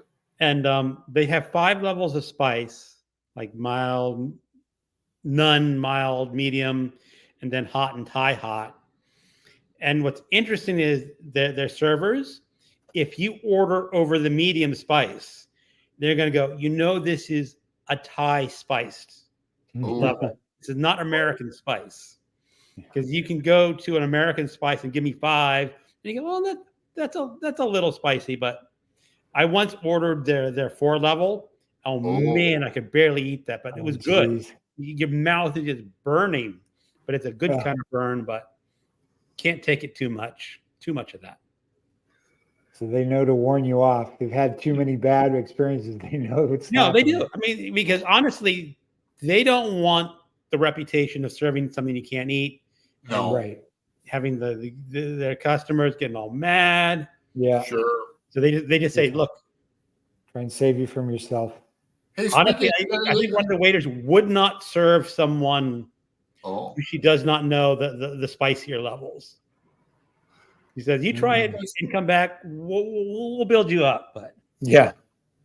yeah, I came to That's Thai that's food fair. late in life, and it wasn't until San Diego somebody, my old boss, turned me on to Thai food.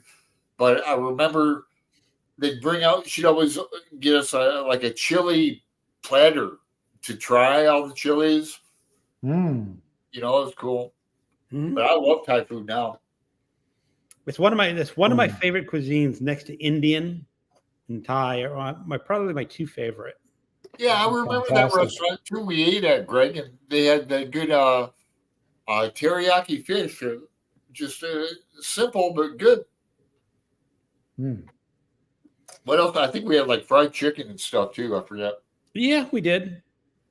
We had the Thai chicken wings. Oh, that's right. Oh, another good choice, Jenny. Wow. Alan, does that Oh, you mean guys are making me hungry. I know. I always talk about food. But when you get old, that's also what you do. Yeah. that mean he can now cater his own gigs, Gareth? How do you cater your there you own go. gig and play guitar? Yeah.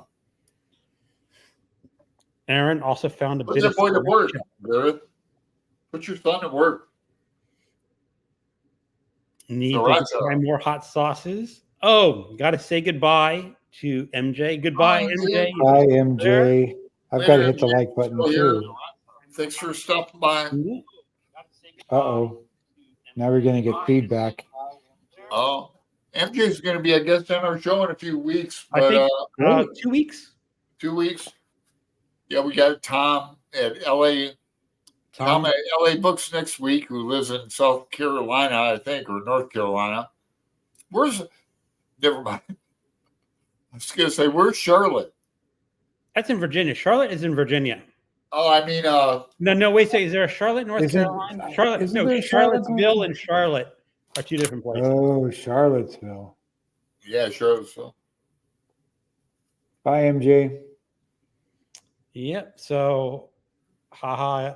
Yeah, I guess gigs with food as part of the payment is always good. Yeah. Thank you, MJ. Yes, please like if you can. It helps out my little channel. Spice is another level. Made me that mistake in Bangkok. Wow. Ooh. Wow. Yeah, it sounds like really interesting. Yeah. You know, back Yeah, in I the day, know. you might not believe this, you guys, but I almost went into the Peace Corps and I was this close. I got my shots at William Air Force Base. Never forget it, in Arizona. And I almost went to the Peace Corps, but I didn't. Anyway, I was going to go to Bangkok. My friend at the time said, "Yeah, you're probably glad you didn't. You'd end up in a Bangkok prison." You know that movie? What's that movie? Oh man, Midnight Express. No, that was Midnight not Express. Bangkok. That was Turkey, wasn't it? Turkey. Turkey. But same difference, same idea. Same difference, yeah. What wasn't Uh, Stranarim Bangkok? No, that's Bombay. Bombay. Okay. Bombay. Yeah, Bombay. I I'd think love to see Bombay too, man. I'd love to see India. It'd be kind of rough traveling, but Yeah. I think it's fascinating that Indian curries here are specifically British Indian curries, and curries in India are yes, tikka masala is a British invention. I just learned what a curry is a few years ago. Well, that's sort of like Tex-Mex, I guess, as opposed to Mexican food in Mexico. Mm-hmm. I love Tex-Mex too. I was just talking to Randy. Yeah. He's my, I talk to him on Boxer too, like every day, and we've talking about the chimichangas he made the other night. Tex-Mex, yeah. See, now you're getting me wondering what I'm going to be having for dinner tonight. When's the last time you made your enchiladas? Couple months ago, but it's a long time. But now your wife's there. She doesn't like them. She doesn't like my cooking. Well, I sure did. I like to follow that recipe. I might have to do that. But it's so easy. We've got 2 Mexican restaurants within spitting distance on my block that I can just go to, and $15 to get I call it Christmas enchiladas. I get red and green sauce. Mm. So That's how I did it. So yeah, One here's thing the I do. question for you, because I don't know anything about like Albanian cuisine, and what do you have available yeah, out there? Well, it's kind of it's similar to Greek. There's a lot of lamb dishes, and there's pilaf, and there's a lot of sauces, a lot of seafood. you have And chicken, lamb, regular, but not so much beef. Well, grape the more leaves. expensive restaurants have. Sorry. You have grape leaves. They do have those. I saw them when I was down south in Saranda. I saw a lot more Greek influenced food like Yeah, that. I love that. Especially. I love those.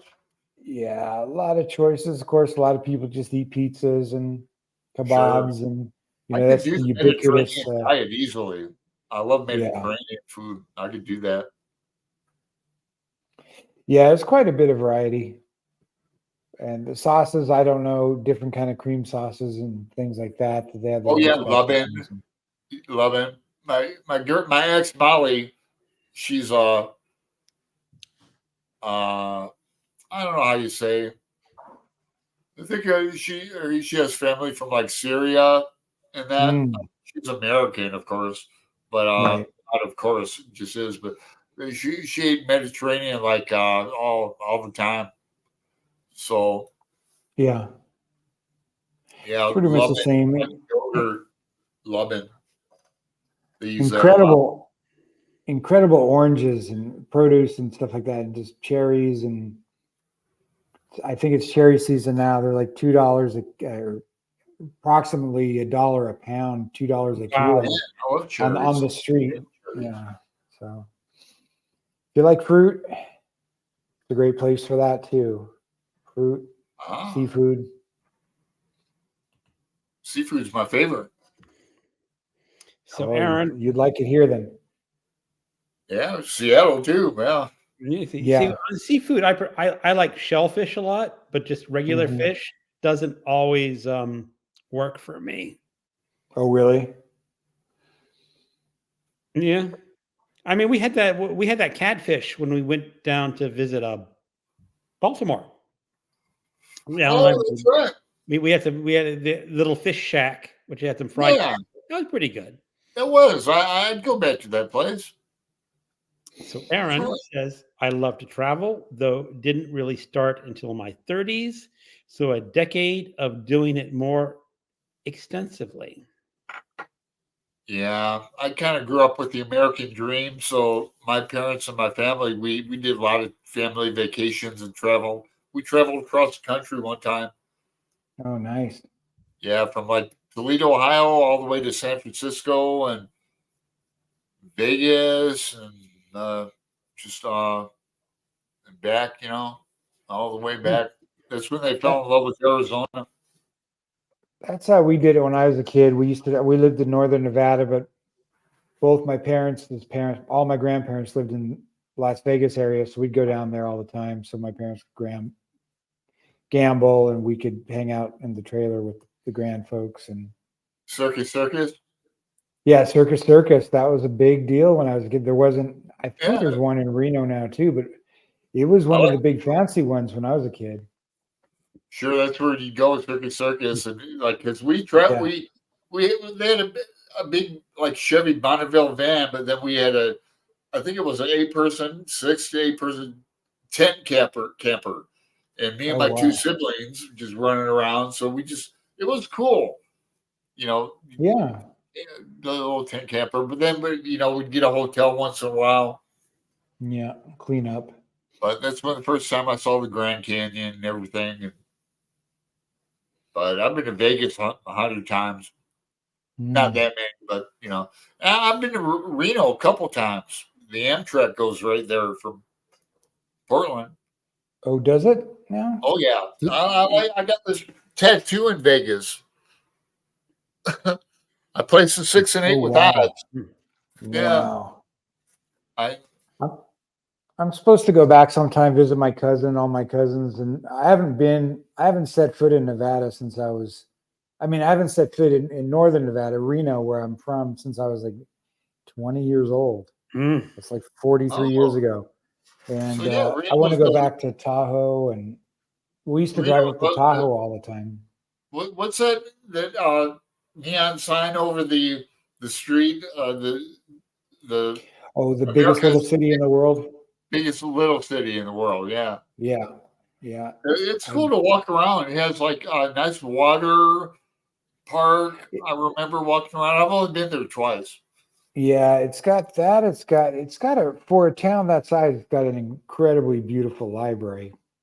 Ah, yeah. I'm too busy With gambling. like a bunch of levels and water, little interior waterfalls and stuff. You could hang out in there all day. Yeah. I imagine, I looked it up a few years ago. It was still there. I couldn't believe When's the last time you were there? when I was 20, so Oh Lord, 43 years ago. damn, I've been to dude, I've Vegas. been there.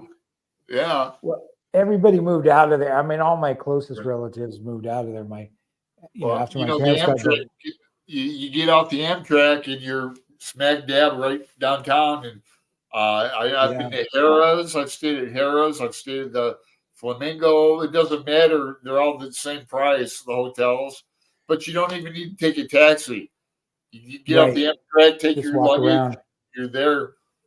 And, it's very walkable that way. Yeah, very nice hotels. That's why I like going. I like gambling, and if I'm having a losing streak, like I said, I go eat. Prime rib or shrimp cocktail. That's what I'm eating all weekend. Right. For $5 Bacon, or whatever it is now, $10. Yeah, it's probably still pretty cheap because that's that's just what keeps people coming in, and then you just I love it. There's casinos around here, but I don't drive, or I'd go to visit. And nowadays, like bands, like I think even Bon Jovi and people, they're touring casinos. Peter Frampton, yeah, sure. Yeah, you can see Peter Frampton in the casino. A lot of those bands do that have that have built up a big following of several generations. Now a lot of their fans are older, and they'll go and sit down in the casino and watch them. Plus, they have young fans too. Speedwagon or somebody, yeah. Yeah, exactly. All right. Yeah, here's Gareth. Yeah, today a friend of mine started talking about Croatia.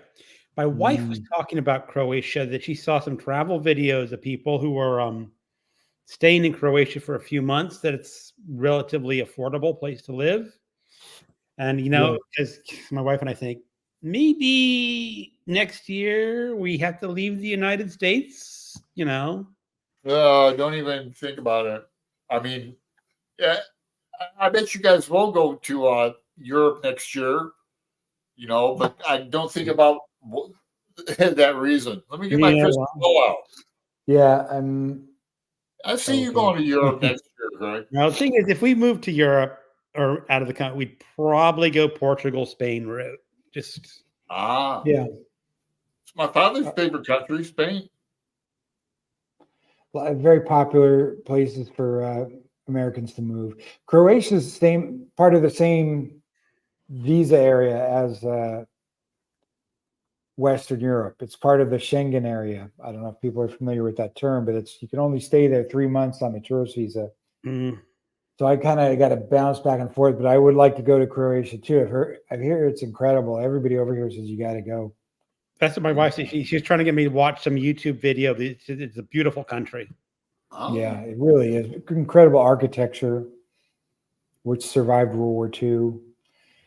So it's really, really sort of an untouched place. And most of its coast. So here's Aaron saying, never try a curry in France. Bland. Oh. I guess they don't do French curries. I remember that. Are you surprised that the French... I always thought French cooking was supposed to be really good, but I guess they only do French cooking the French way and don't want to worry about other people's cuisines? Yeah, I'm not a big fan of French cuisine. Yep, she's saying go to Croatia, beautiful country. U.S. is so vast and varied, so can't blame Americans for doing that. Europeans tend to do the same with Europe.